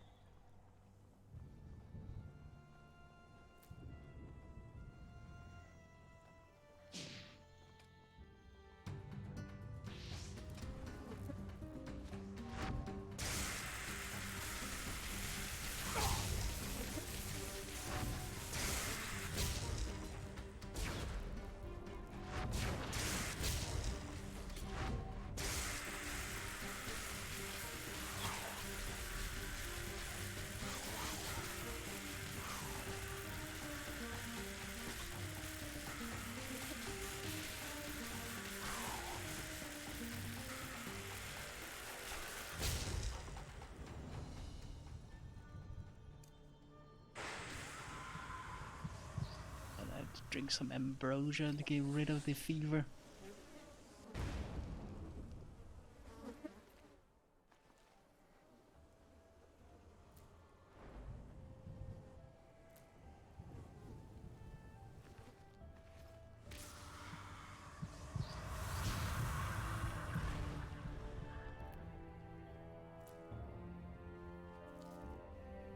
Get all the weight.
I wish I found Death's Breath too.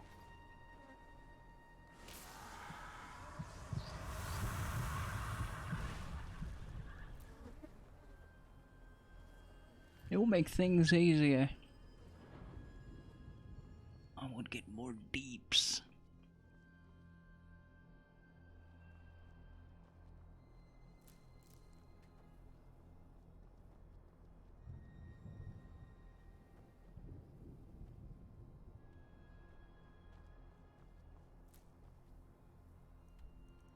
Whisperwood. A dark fantasy setting wouldn't be complete without a cursed forest. Or like a Feywood of some kind.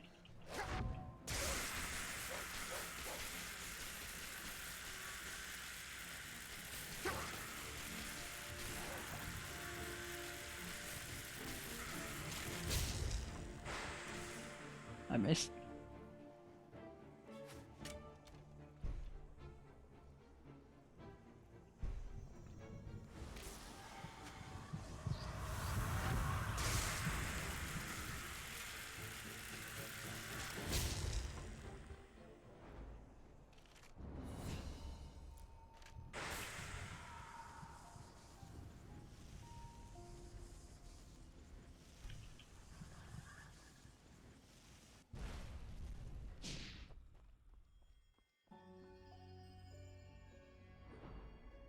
The hell was that?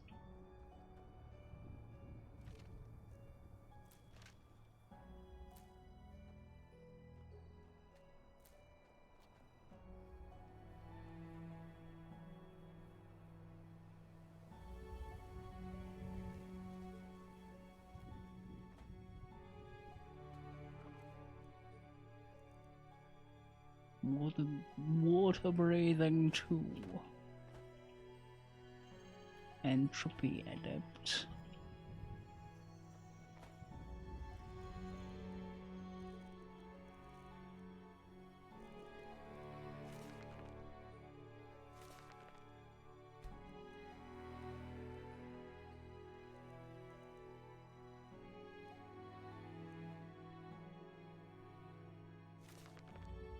Oh yeah. We're gonna finish with those. No.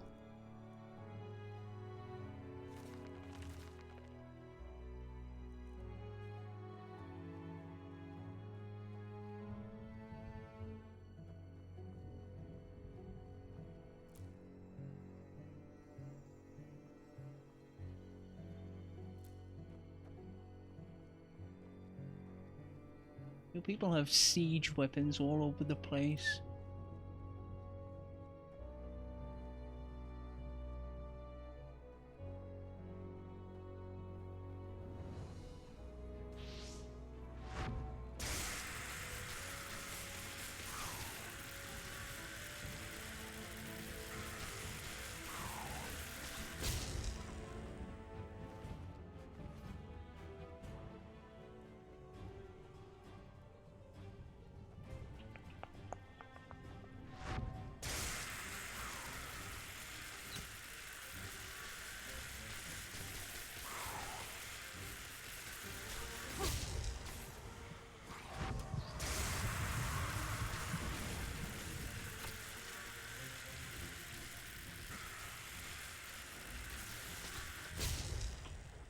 Just a bit of trekking and it's K.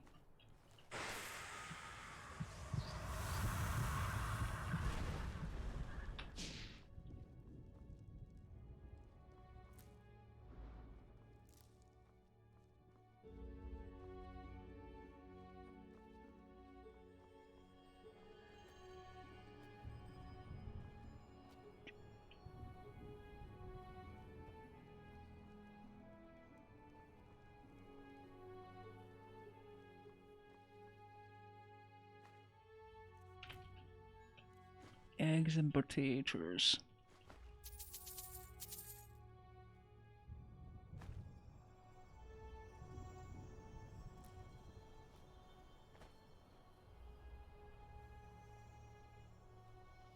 Yep.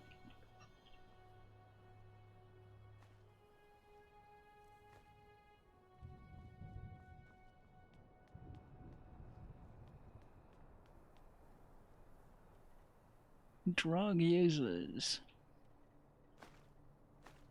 As per usual.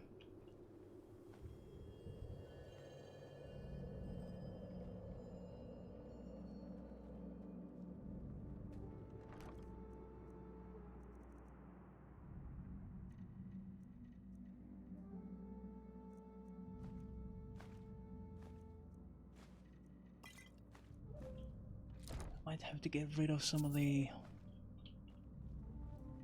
something in general. Who knew that swords are actually rather heavy? And that you shouldn't hoard too many of them. Better move around on foot.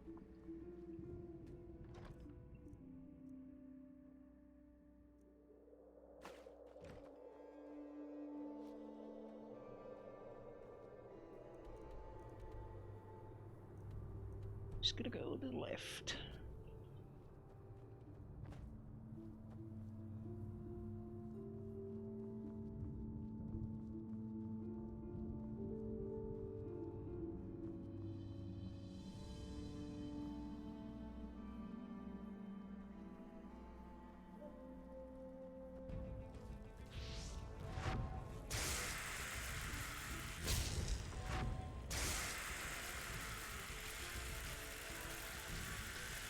Bug ambush.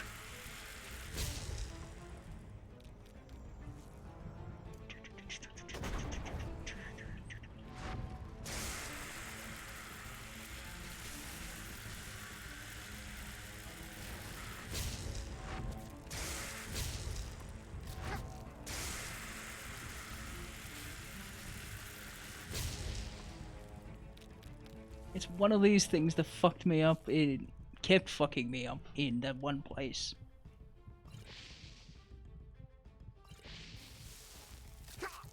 Jeez.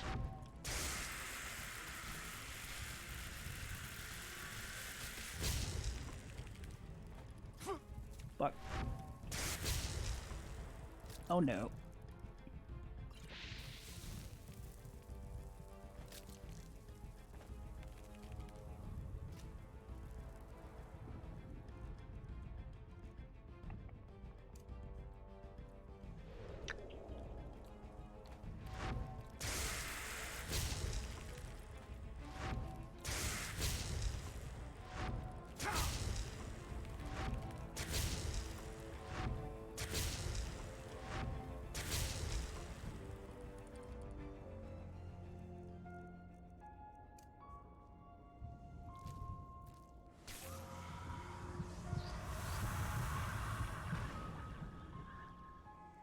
These things have a lot of health.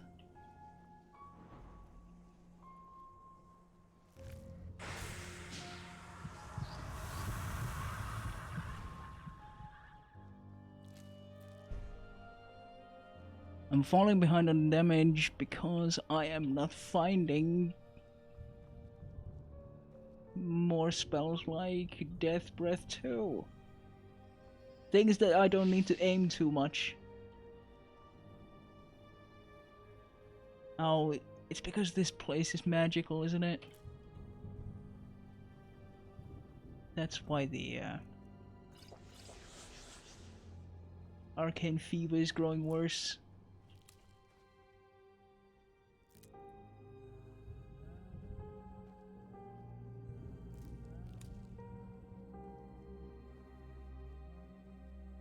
Those trees are magic. Jesus.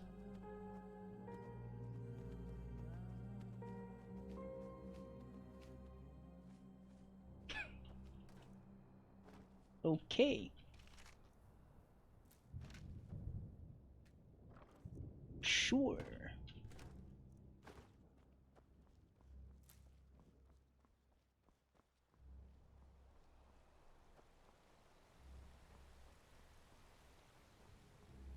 An immediate change. Oh, are we supposed to go in there? Is that what's going on? I suppose.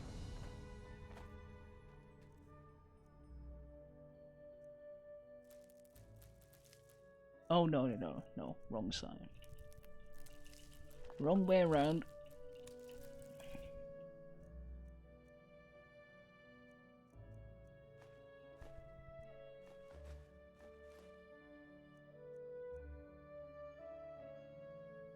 Yeah, I'm just gonna casually carry around a black powder barrel. You know, like normal people do.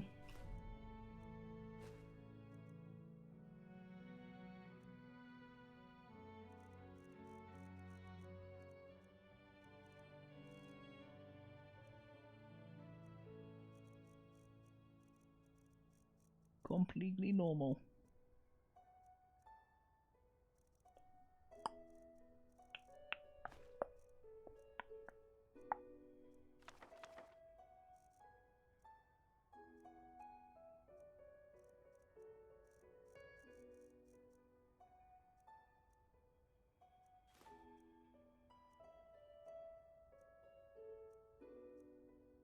Thieves' tunic, thieves' boots.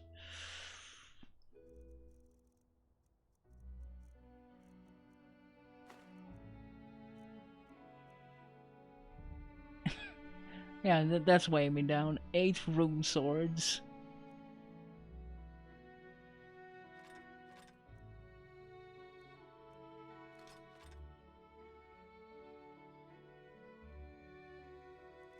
I think I might actually start using the silver sword.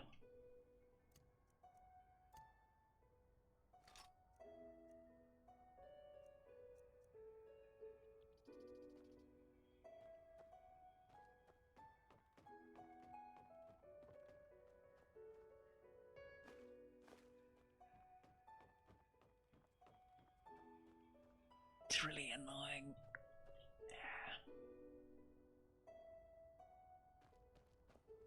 Jaws keep locking up. Very frustrating.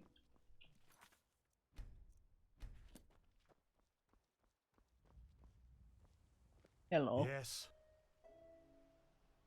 Grandmaster Arantiel sent me. I'm supposed to take the trial to become a keeper.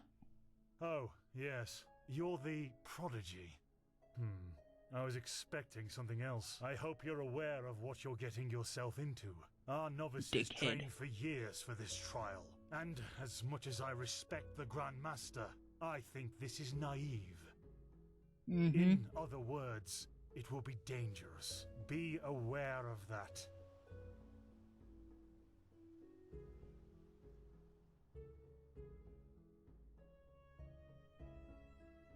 The way the Grandmaster put it, I don't seem to have much of a choice. How selfless of you, but as you wish. Then it seems I'm granted the extraordinary honor of exalting the first pathless in the history of the Order to a keeper. The others will scream for joy. Give me the package the Grandmaster gave you, and say hello to your new comrades. I have to go prepare something. A session of D&D. What? Oh, hello. You're our unexpected addition, aren't you? The Prodigy? As the college athlete, that sounds less awkward. It does, actually. I'm Kalia Sakaresh, by my path novice and aspirant to the First Sigil. I have been told what you did in Old Rashengrad, that you saved the excavations and fought back the mercenaries all on your own. Yeah, there was An a bit of a astonishing pain in the feat, ass. Truly. You have my respect for that.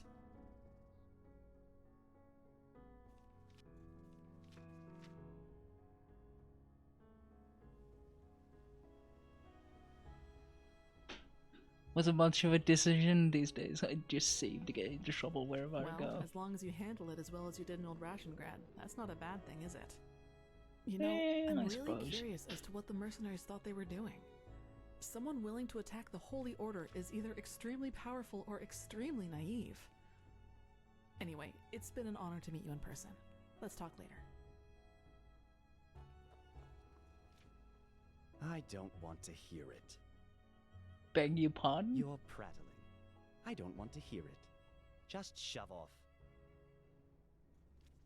That's a Welsh princess. Heretics. Yeah. All right, enough of the chatter. Come here. Here. These potions will be necessary later, so be careful with them. Apart from that, it's still a few miles to the ritual place. As you're all gifted with magic, the spores in the forest ahead will make you a little dizzy, but we won't stay for long. Any questions? Nah, I already came from there. So, what spores are you talking about? Long story. Simply put, they come from a special kind of mushroom that has infested this forest, and staying near them worsens the arcanist's fever. So, in case you're thinking about exploring further, take some magical protection and some ambrosia with you. Alright. Good. Stay close to me.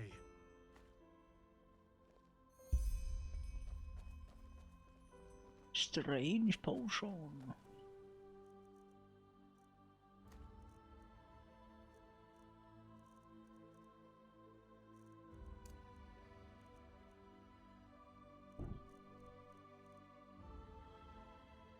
Let's have something more savory for these people. Wait, I'm supposed to go there.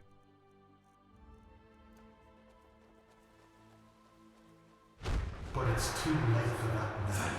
Korek would have conquered the city, and then you will be ashamed.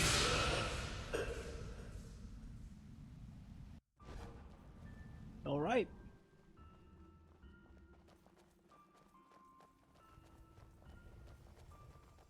So this is the Whispering Forest. I'm getting visions. I've read a lot about it, but never actually seen it. Poor thing. My brothers and I have seen the border countless many times before. But I bet you know all about the Undercity's rat holes instead. This guy's a complete dickhead. Wait, do you see that? See what? Yes, that man. What is he doing? Who cares? He's probably just a traveler. He shouldn't be here. No merchant in his right mind would voluntarily travel through the Whispering Forest. We'll go take a look at him. Stay ready. Okay. Okay.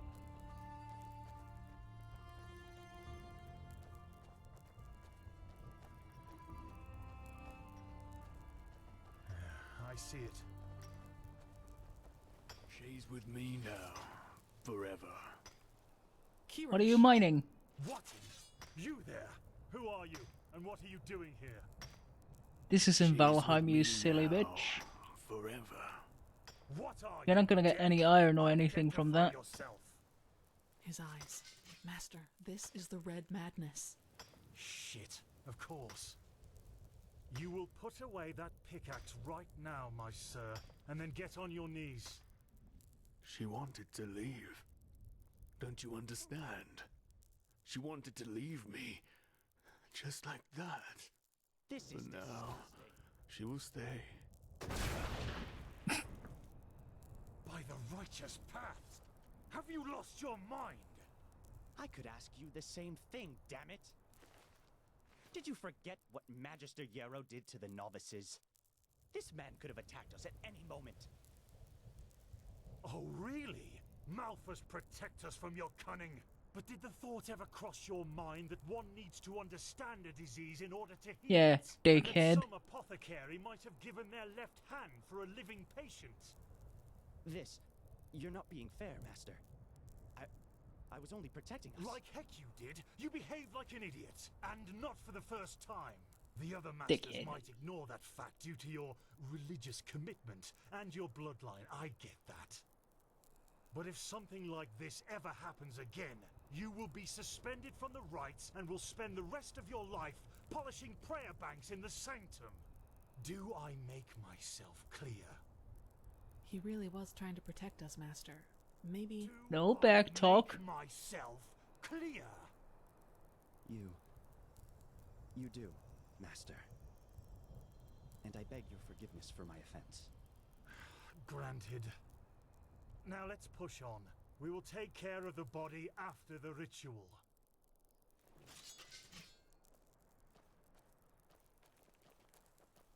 Are you okay? Just save it. Prepare yourself. You just had to get in the way, didn't you? I'm too old for this.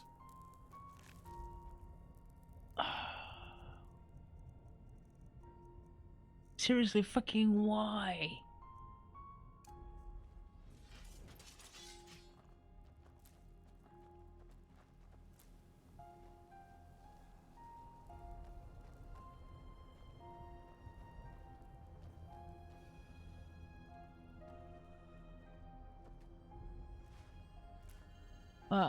Drugs.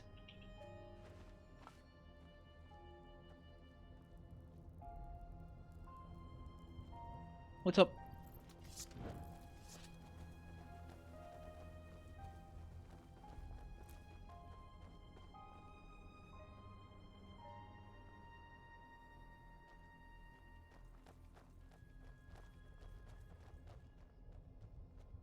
Here it is, the first foothold. This is where Malthus's vassals erected their first camp. So behave yourselves accordingly. You too, prodigy. Sure, whatever. Oh. Well then, before we start, there's something I need to tell you. Something, important. The rumors concerning the deaths of the Lightborn, they're true. What? The gods are dead. They fell 2 winters ago beneath the sword of an unknown traveler. We, that is the Order, have known about this for quite some time now, but haven't told the common people yet. Whoopsie But whoopsie. since the 3 of you intend to take the trial, there's no way to disguise the truth anymore. But how can a god die? There was a prophecy, as old as the Lightborn themselves, in which there was talk of a shadow god, who would end the era of gods. And it came true. Yeah, I'm sorry. funny that. You're sorry. You're telling us that the gods have been killed, and you are sorry. What's next? That tomorrow the sun will stop shining? Tell us that this is a test, Master. It is, isn't it? A test of our faith. No, the Lightborn are dead. But, hard as it may be to accept, we cannot afford to fall into a spiritual heck is crisis we? right now. The Order of the Gods. Malphas's order was created to protect the Lightborn. And if what you're saying, this blasphemy is true, then we're meaningless. We failed, don't you see that? Oh, by the Black Guardian, I just can't believe it. And though I shan't be seen, thou shalt live by my virtue. 3rd Revelation, verse 137. I know it's hard, Dunmar, but if this is true, we have to show strength and keep on believing in what the Lightborn stood for. Which is the idea of peace and... Oh, just shut your mouth, Sakaresh. If anything, you lowborn scum are living proof that the Order is going downhill. Jesus Christ. Do you really think I don't know about the village? You're a damned witch, and if this were the old times, you would have been crucified long time ago. You don't mean that, Dunmar. Drop it, for heaven's sake! We're all on the same side here. No, we are not. This wench doesn't have any right to wear the white robes. And if you would spend more time with the holy scriptures instead of your brandy bottle, you would see it as well. Impudent wretch. You just... Shut up! I swear to you, one more word and you will wish that I just suspended you. But... No buts! Do you understand? Yes. I hope so, for your sake. Just be glad that this is a time when we need skilled mages more than ever. Just be glad.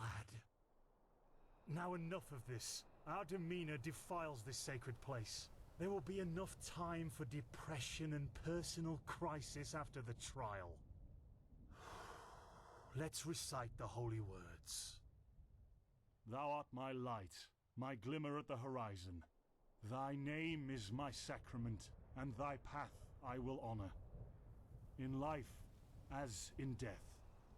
May your light guide me. Good. As you know, this trial will test the fortitude of your spirit. Because this is what distinguishes a keeper from a soldier. What distinguishes a wise man from a fool. Keep that in mind. Now, drink the potion I gave you. You first, Prodigy. Let's hope the Grand Master was right about you. Reeves.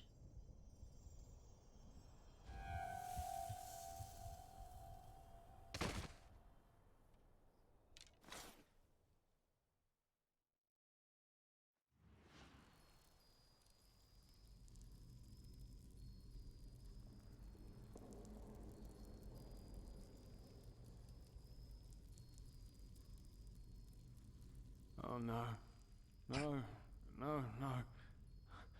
I knew I wouldn't be the last one. Did they also tell you the tales about the Keeper's spirit? They've lured you into a trap, you know. And you fell for it. Because you're arrogant. Just as I am. As I was. Of course not. At least not according to your definition of the word. But then again, what is reality anyway? Do we even exist? If I told you that you and your friend Sirius actually lie dead at the bottom of the sea, and that everything that has happened so far, your journey to that would be the plot of Lost. Sun Coast was only a dream, would you be able to recognize the truth? The answer is no. Because you don't want to be dead. Therefore, your mind will do anything to make you believe this entire dream Your lips look really dry, my man. And is reality. I'm able to dream if I'm actually dead. Doesn't it? Tell me. Doesn't make any sense. What is time to the dead and dreaming anyway? The last second before the water floods into your lungs. The very last instant before it tears them apart in your mind. It could be an eternity. A self-created sanctuary built from nothing but your wishes. But what's the point in talking anyway? You don't want to believe me. And I'm tired of trying to make you.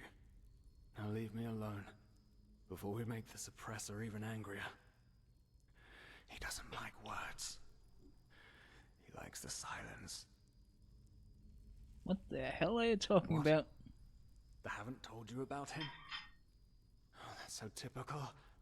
The suppressor. He's the reason why we will be imprisoned here forever. And why we can't access our feelings and wishes. And he does it because he wants us to lose hope. To stop believing. Mm-hmm. And... you know, sometimes I wonder if that's exactly what we humans... what I have to do to finally be free. Give up. Detach myself from the dreams of the past. Who knows if there were anything else than phantasms to begin with. But no. No, not yet. It's too early to surrender. And isn't that what makes us human anyway? Stubborn. To hope?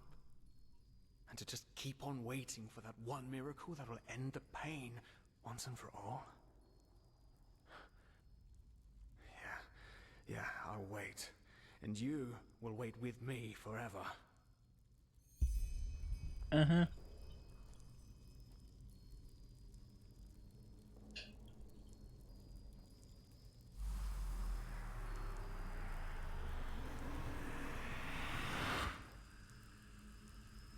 What the? How did you do that? I looked the skeleton in the face. You simply opened it? But that's impossible. All these years it's kept me from escaping and you just...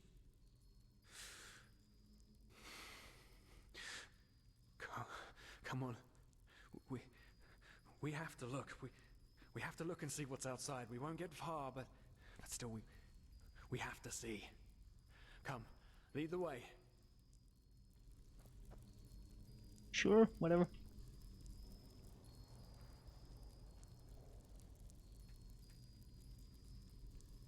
Ooh.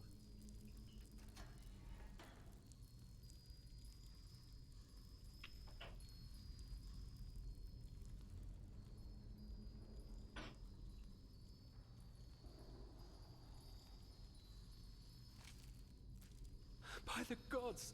These are the scourges of the suppressor! They want to punish us! Okay.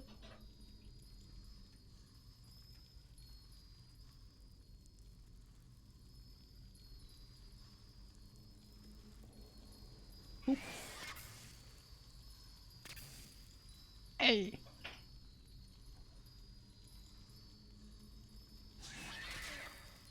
I felt a pinch.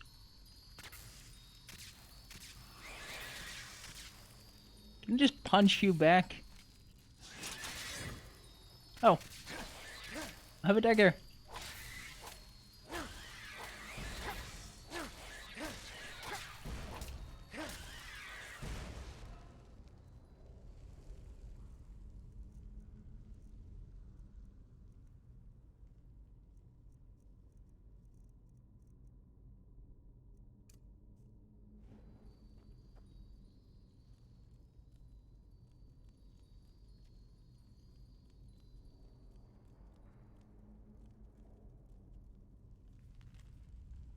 Let us listen to the silence.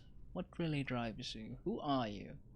Who are you since you have set foot on Enderal? Now you are the opposite of what you really are. Instructive, strong, powerful, meaningful, in short, the prophet. You have constructed a narrative for yourself, a fairy tale about who you want to be, and you have found exactly those people who confirm it. That's the most important thing, isn't it? You found someone who believes in your fairy tale, don't you see? You're simply wrong. All about you is wrong. You're pathetic, you know that? What would Sirius say about this? Well, he's dead, so it doesn't matter.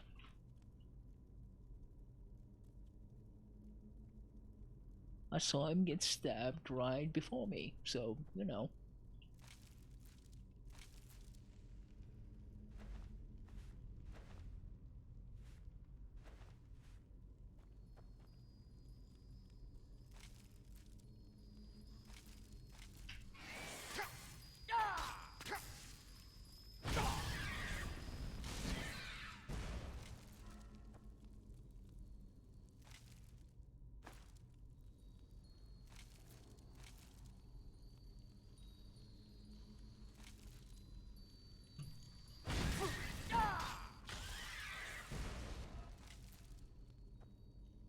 There's a key somewhere around.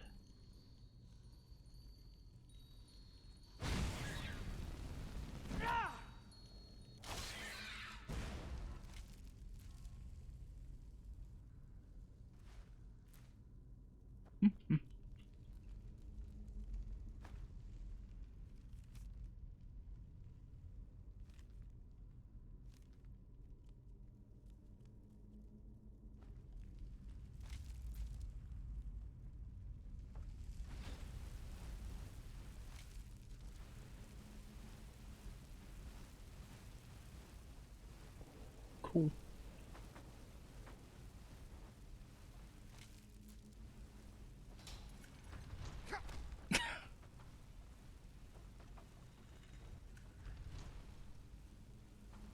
Okay, sure.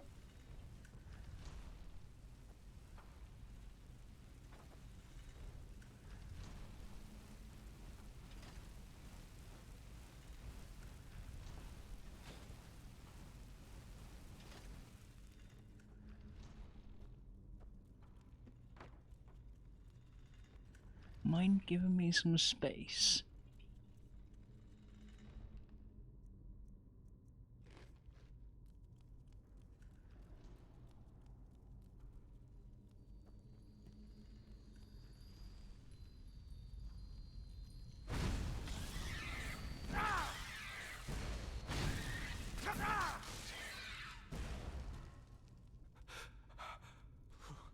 It's so cold.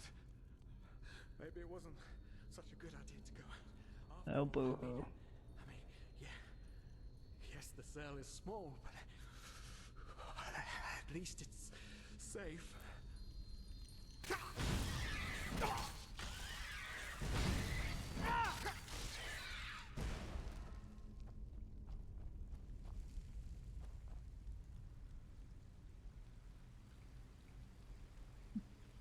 Oh.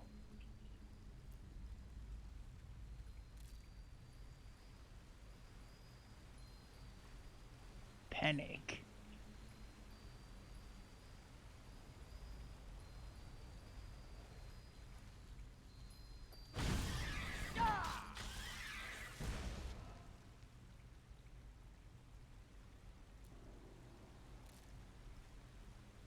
Despair.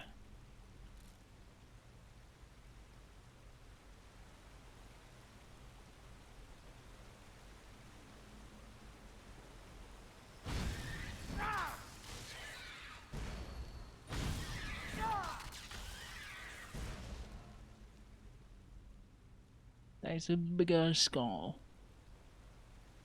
surrounded by smaller skulls. Alright.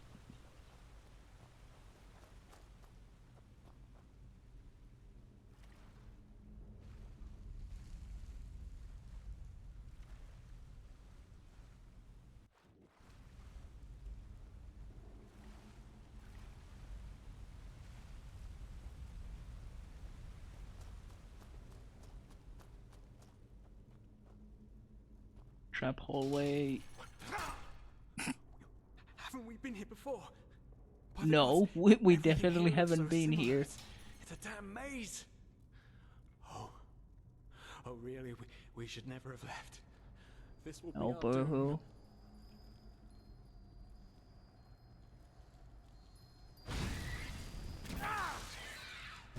Oh no.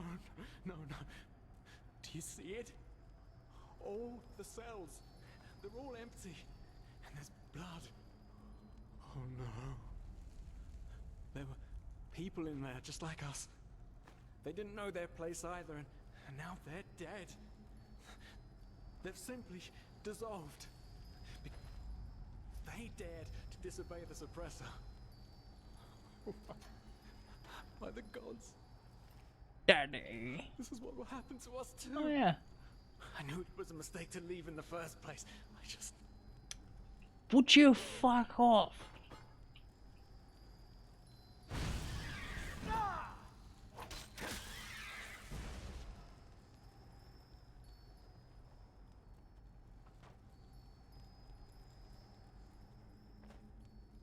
If these things aren't going to kill you, I'm gonna kill you soon. Constantly in the way. Take remorse.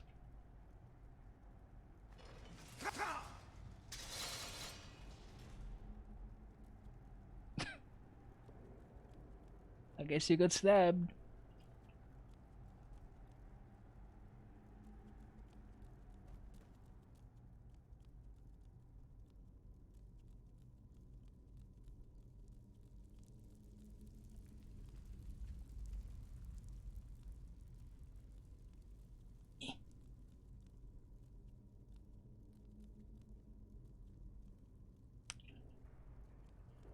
Well, that is a bit...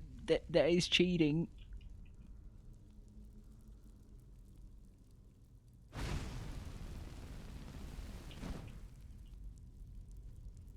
I mean, I can just...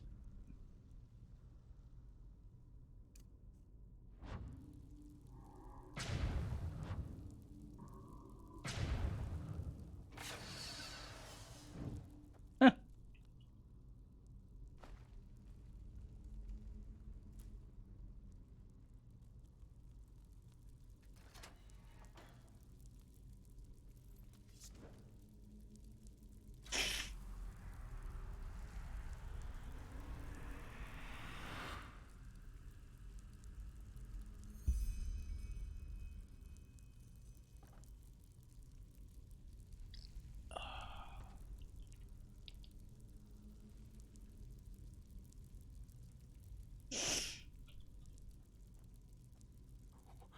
What? Leave me alone! The suppressor's punishment. It will be horrible. I saw a friend. I haven't seen anything. No, you haven't. Because you're blind. The suppressor is here, in every single stone, in every bone, in every drop of blood, and yet you are too blind to see it. Mm-hmm. But I should have known. I mean, what can you expect from someone who has killed his entire family? I followed you because for a brief moment, you made me want to believe, and now you've dragged me into the abyss along with you. So who are you? A part of me, illusion? Of course I'm a part of you, and you are a part of me. Isn't that obvious? But I should have known you wouldn't understand. You're too weak. And you're too You always much of a were. bitch. No, there isn't. Just look at us. Look at what we are. We are the damned because we are trapped too deeply in the past. And that's why we do not deserve freedom. Sure, whatever you say.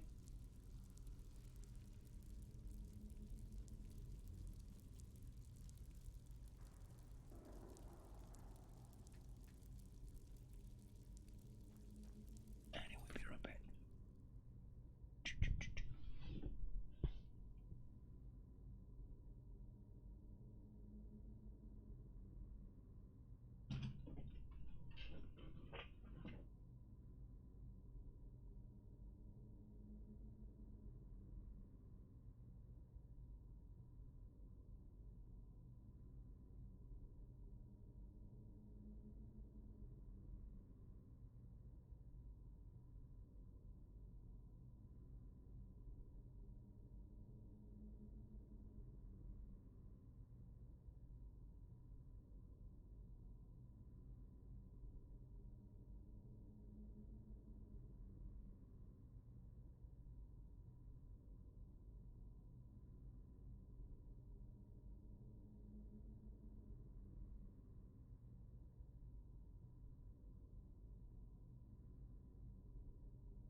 Is this gonna be one of those things where I need to kill myself doubt or something like that? What? The suppressor's punishment. It will be horrible. Well, well. So you figured it out. Yes. I am what keeps you in this place. But was it blind rage that made you act, or have you truly understood who I am? Have you understood what drives you and determines your actions? The salt corrodes your skin, and the water filling your lungs is cold. But you still haven't found it, child, have you?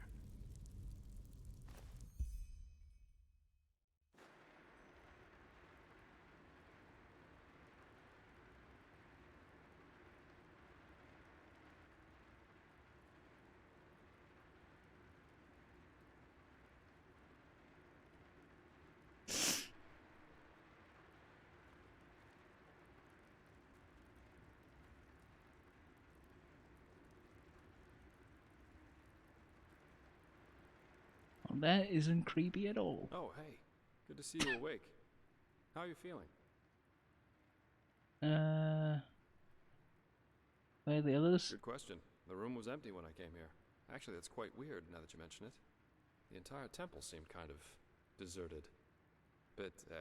Probably a ceremony or something like that. Now, tell me, how are you holding up? I heard this trial's quite the feat. Apparently some of the novices never wake up again. I'm fine, I guess. The temple, the curarium to be precise.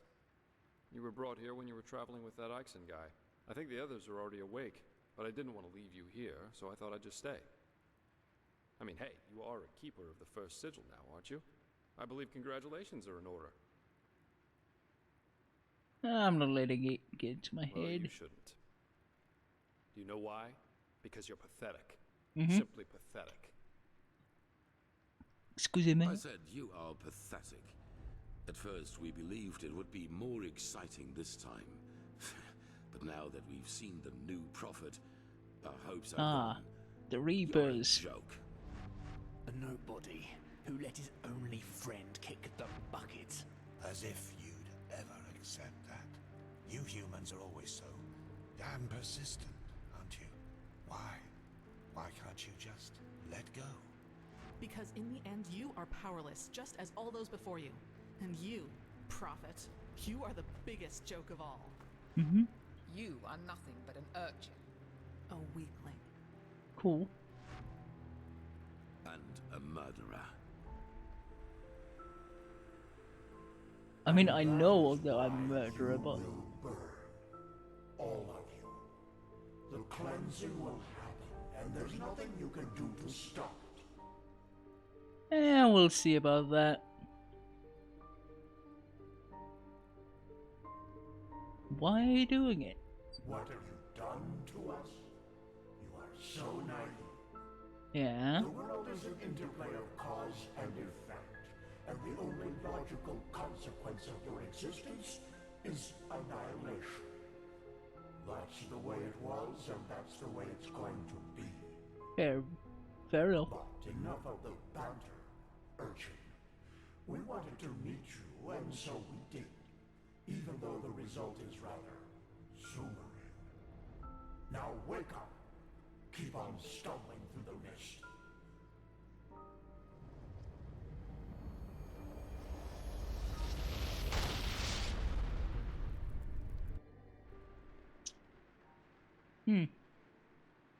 The plot thickens.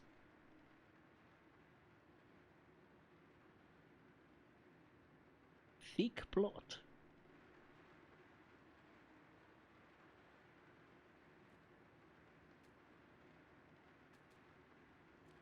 Thank Malphus. I was starting to think I was the only one. How are you? You look exhausted. There was some whiny dickhead in my head. Then you have a remarkable constitution. Usually the after effects of the potion last for days. But it's good to see the Grandmaster was right after all. I woke up just a few hours earlier, and he was here in the meantime. He didn't doubt for a single second that you would make it. But I suppose mutual congratulations are in order. We made it. We passed the trial. So are we keepers now? Almost, yes. All that is left to do is to take the oath, and then Grandmaster Aranthiel will exalt us to the keepers of the first sigil. Speaking of whom, he also told me some things while you were asleep. About the Pyreans, about these dreams, and of course, about this cycle. Mm-hmm. This is so bizarre, really. At first we're told out of nowhere that the gods have died, and now humanity is on the brink of extinction. This is a lot to take in. Yeah, kinda.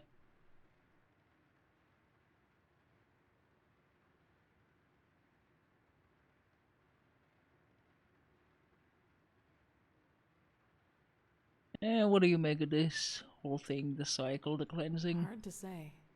I never had those dreams the Reapers. Grandmaster talked about, even though I'm magically gifted.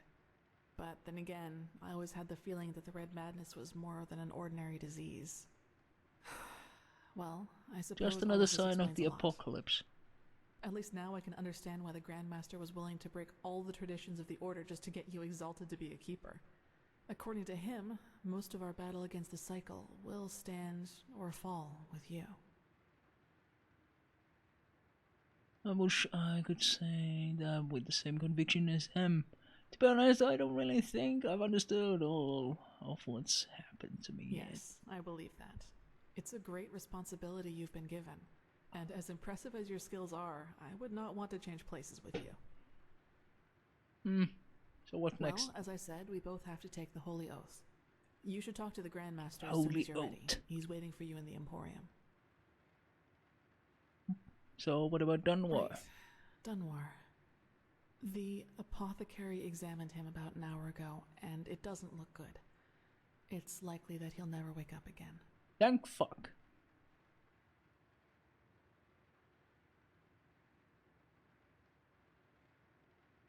Maybe a little self-control would have done him some good. He was impulsive, yes. But to some extent, I can understand why he was the way he was. He's a dickhead noble. Dunwar was one of those people who tried to gild their insecurity with boastful behavior. The reality is that he was the last of his bloodline, and his faith in the path and his destiny as a keeper were all that he had left. And who knows? Maybe he would have been a great help to the Order with the right guidance. But I guess Master Bartar's revelation was just too much for him. It's hard to be told that everything you've lived for was a lie.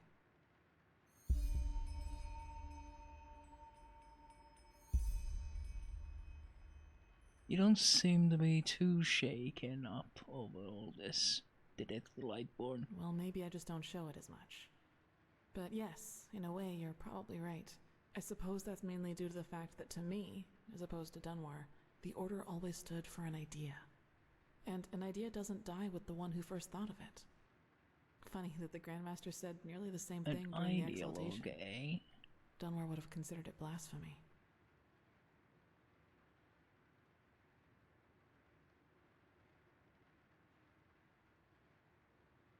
Talk about the Lightborn and their ideas as if they wouldn't have cost thousands of lives. They weren't as benevolent as you make them out to be. That's true. A lot of crimes were committed during the Lightborn's reign, and I don't want to minimize that. But I also think a lot of those crimes were unavoidable, so to speak. Imagine you're the king of a small island, and one day your realm gets attacked by a fleet of Scarab Reavers. The invasion catches you completely off guard, and within a few hours, the Reavers have advanced to the farmland, just a few feet from your city's main gates. And before you know it, you have to make a decision.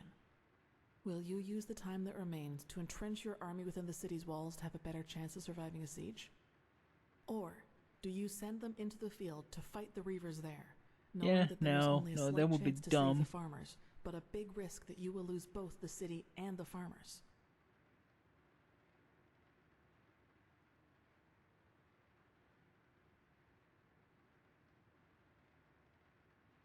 Yeah, I say we're headed. There are certain situations where there is no such thing as the right call. What I'm trying to say is, it doesn't matter what you do. There will be people who will despise you for your decision. True. If your attempt to rescue the farmers fails, you will be accused of having acted blindly and idealistically. And if you just stay in the city, they will say you didn't even try. Of course, there's a small chance the foray might work, but should decisions like that really be made as if they were a game of dice? As I said, I don't mean to absolve the Lightborn If you're of in their it for the crimes, lulz, then but yes. I'd wager my left hand that they had a lot of similar decisions to make. Interesting thought. Speaking of Dunwar, what was that thing at the ritual place all about? He called you a witch. I knew the question would come eventually. I suppose the answer depends on whether you're in the mood for some gloomy talk. Sooner or later, you'll hear it from someone else anyway, so... Yeah, why not? Why not from me first?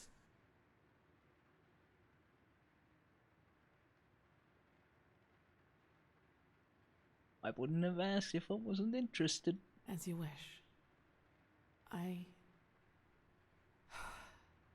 Where should I start? Maybe with the fact that I don't remember anything that happened before my 6th winter. I don't know where I was born, and I never got to know my parents. You don't remember? How come? I wish I knew. Wow, thanks. What I do know, though, is that the first memory I have is of waking up in the middle of some village. It was dark, and I felt dizzy and, I don't know, empty? That's probably the best way to describe it. I eventually found the strength to get up and look around, and, well, that's when I realized what was actually going on around me. What? The entire village. It had been destroyed. I mean, that seems like a common theme. There were corpses everywhere. Men, women, children. And the houses had been crushed as if some mad god had rampaged through the streets there.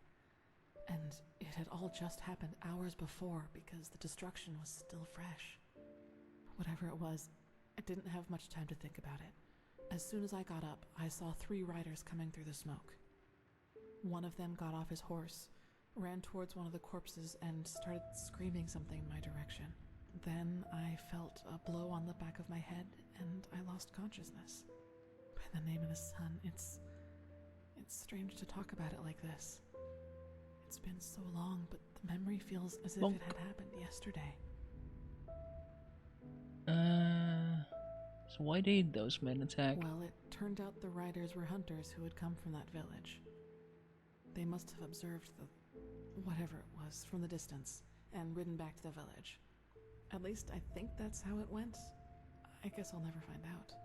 The reason they thought I was somehow involved is that the village priest found me a couple of days before it happened near a shrine in the wilderness. Apparently, I was wearing torn clothing, and no matter what the apothecary tried, he couldn't wake me up from my comatose sleep.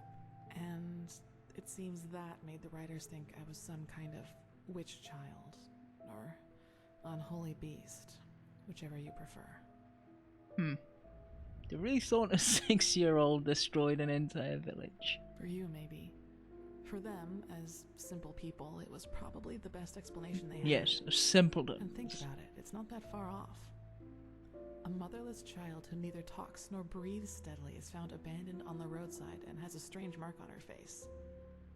They leave to go hunting, and when they come back, they find their village in ruins with that foundling child being the only survivor. You have to admit, it's not that much of a stretch, even if those men hadn't been superstitious farmers. Fair enough.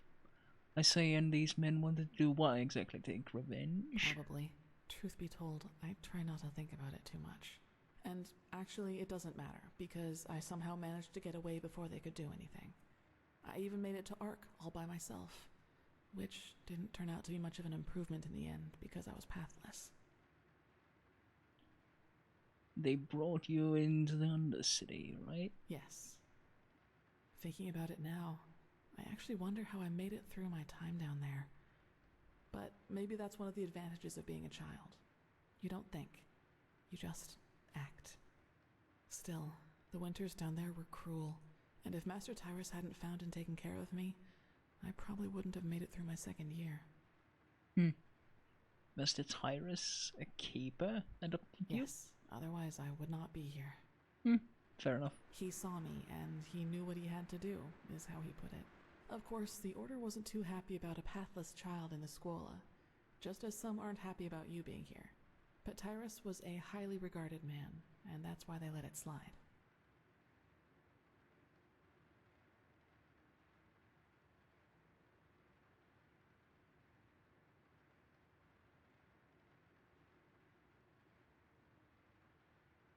Why is the Order so preoccupied about Pathless trying to get into their ranks? It's not like we both don't have our reasons. That's right, we do. But we are both still pathless. And that disqualifies us They're according to the Holy so Verses. obsessed with their fucking caste I guess system. now you understand why I was never as connected to Malthus's teaching as Dunwar was. To some of the Keepers, I am still an outcast. And no matter what I do, I always will be. So he just up and adopted you. That sounds too good to be true. It does, yes. But then he had lost both his wife and daughter 5 years before he found me. So maybe I was some kind of substitute. I don't know. But in the end, it doesn't matter. I owe him everything. No. He was a good man, and that's all that matters. So Master Tyrus granted you the novitiate. Yes. And now I'm here. Novitiate. Well, here we've reached the end of my impressive tale. I hope you liked it. It certainly was a tale.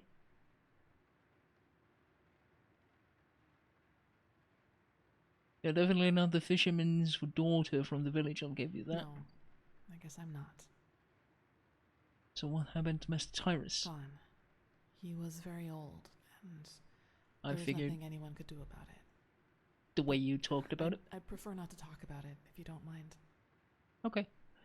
So that means Dunwar believes that this story about you being responsible for the destruction of the village is actually true. He does, yes, and he's not alone in his opinion.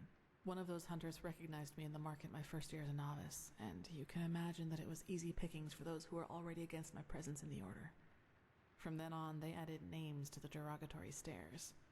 Demon Child, Witch, whatever they could come up with.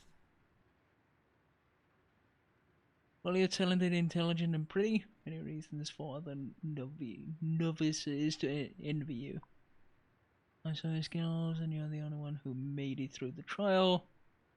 The way they treat you probably has more to do with jealousy than anything else. But everything I'm capable of is the fruit of hard work, though they will never acknowledge that. You know what's funny? To some extent, I'm glad to be who I am.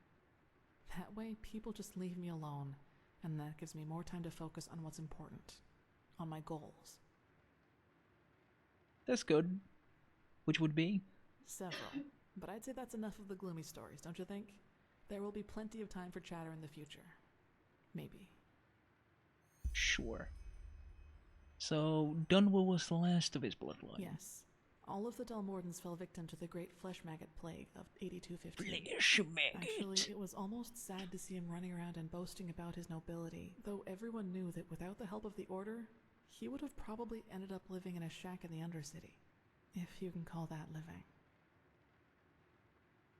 Let's talk later. I should go see the Grandmaster now. It's already late, but if you want, I can show you the most important places in the temple before you go to the Emporium. What do you think? Sure. Why not? Good. Then get your gear from the chest by your bed and we'll go. You should reclaim your gear before we leave. Okay, everything. Let's go.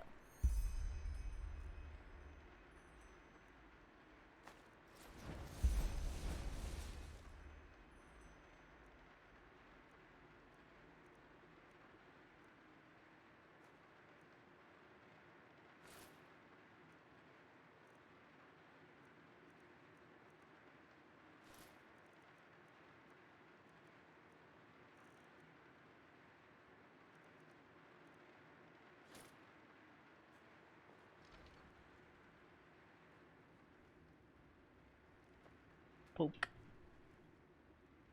Yep. Yes.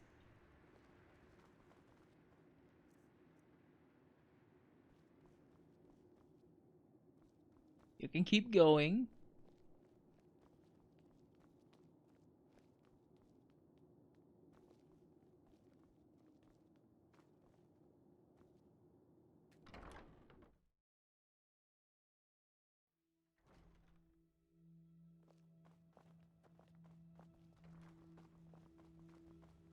All right. This is the sanctum. It's a place of silence and prayer, and also where it'll be exalted later. Thou art my light, my glimmer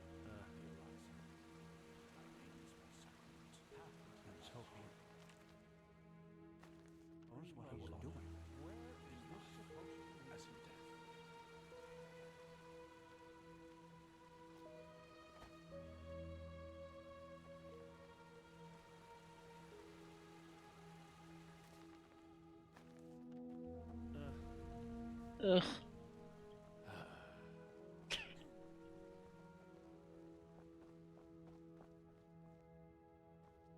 So much humming and hawing.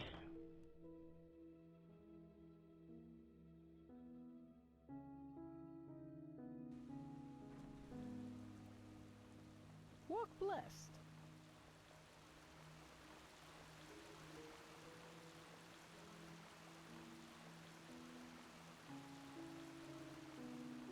Okay, I think you've seen this place before.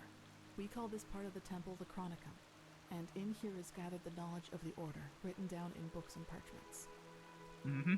Plus, all of the experiments and research on artifacts and magic is done here. So it's a place you'll probably see often in the near future. Ah, and just below the Chronicum is the temple smithy. You should go there if you need equipment. Over there, that's the Scuola and the quarters, where both the keepers and the novices live.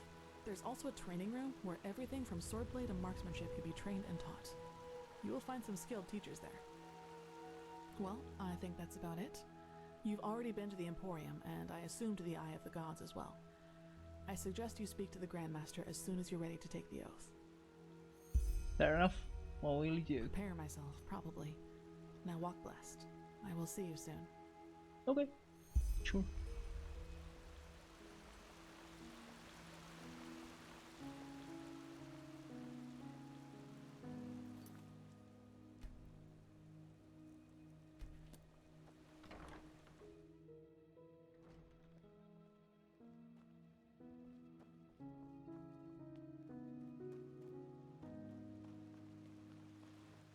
Walk blessed.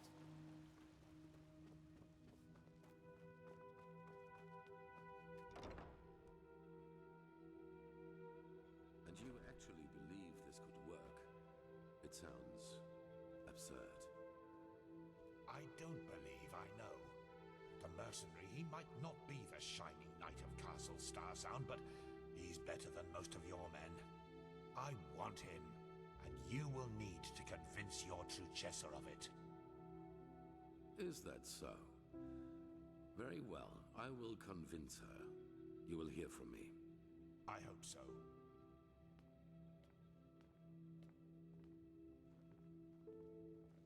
Prophet, good to see you. How do you feel?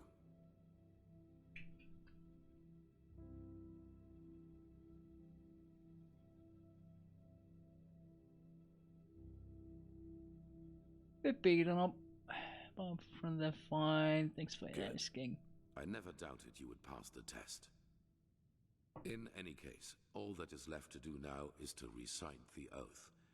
Then we will finally deal with the more urgent matters.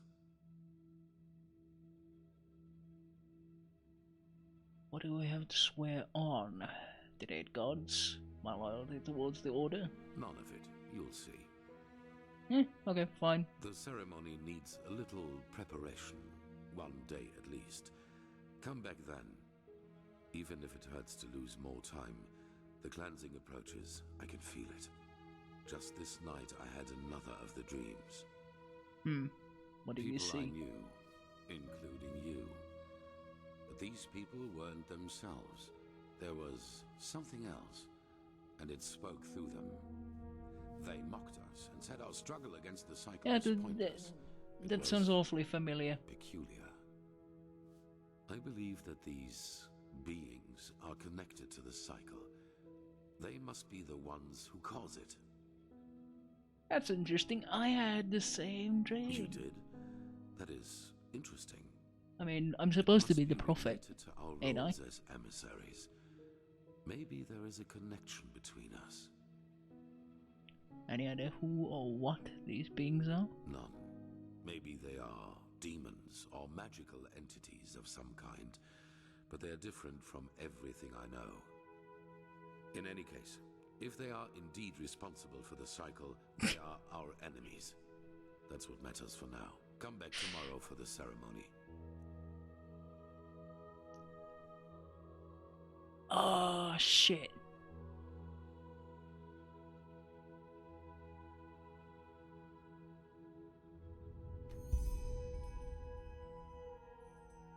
Fuck. Yes, it makes sense.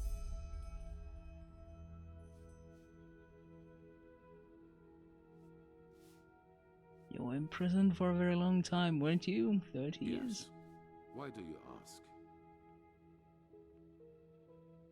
Where were you kept prisoner? In an old temple in the northern mountains of Nerim. I'll have to reload It was a bastion of our an order earlier before save. Naruzul's armies conquered it after the Battle of Triomar. And just ironic, I know. Run through this quick afterwards. But not this time. I can imagine 30 years of imprisonment didn't leave any scars. They did. What are you getting at?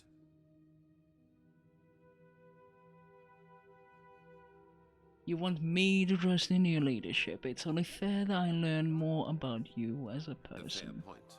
But in the future, just be upfront. I do not like such veiled remarks. Fair enough. So, yes, my time in the prison was harsh. The hunger, the degradation, to name the most obvious. The worst, however, was the isolation. Ironically enough, that was the last thing I had expected, you know. From all the suffering there is, it seems so banal. But it isn't. You either find ways to cope with it, or it breaks you. Fortunately, I managed to do the former. For me, it was memories of the time before my incarceration, the prospect of what would come after it. They were my window into the outer world, so to speak.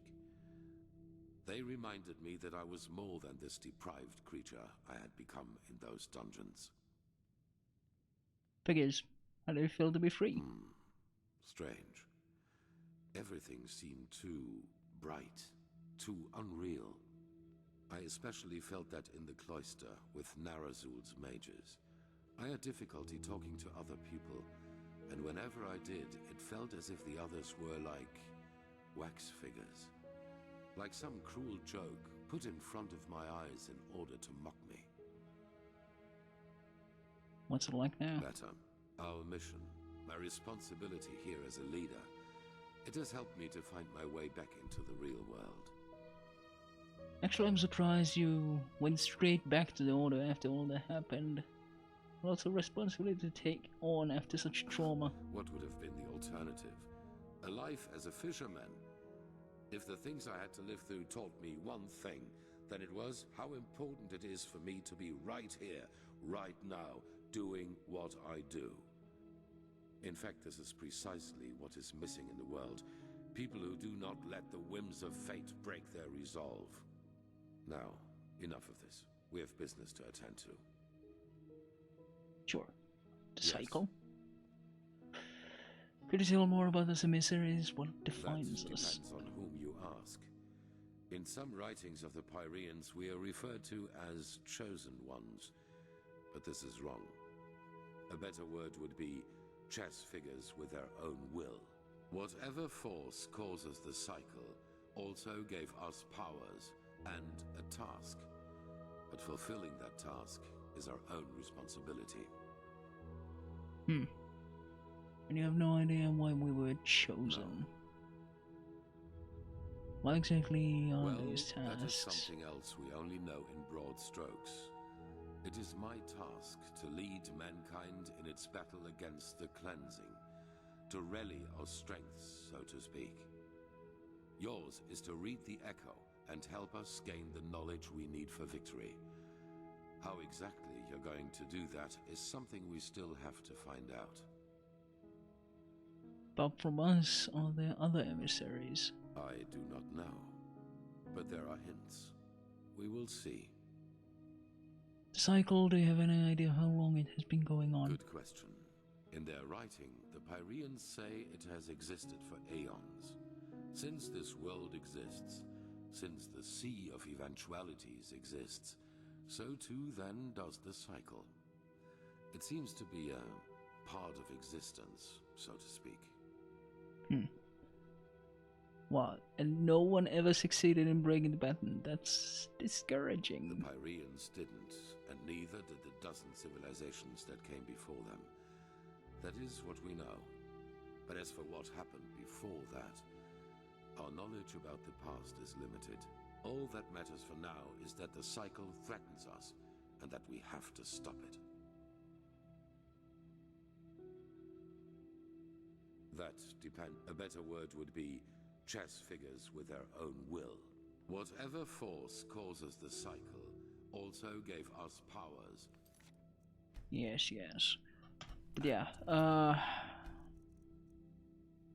have to reload back to this point.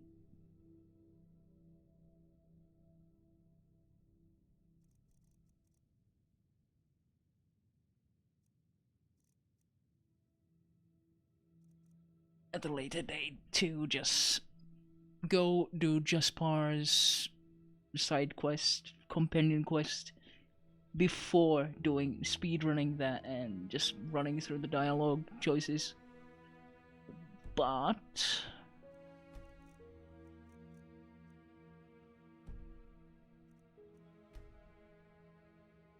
I think that is enough for tonight.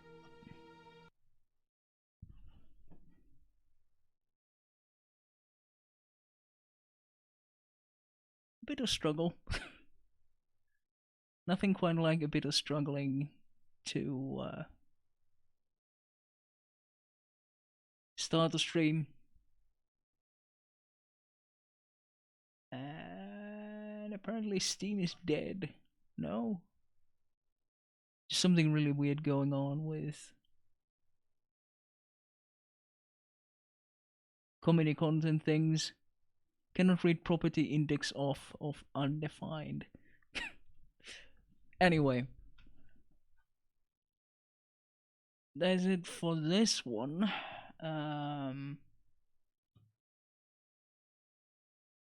We may or may not be playing Pathfinder on Saturday.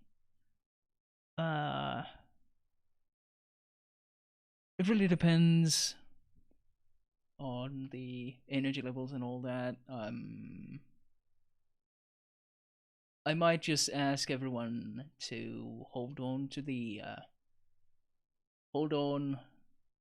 the pause for this week and just try to get some university stuff done and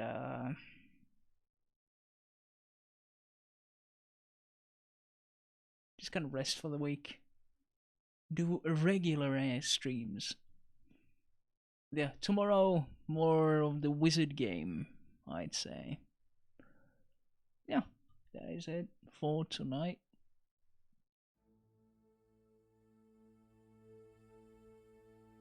Thanks for stopping by. Hope you enjoyed. And yeah, more stuff tomorrow.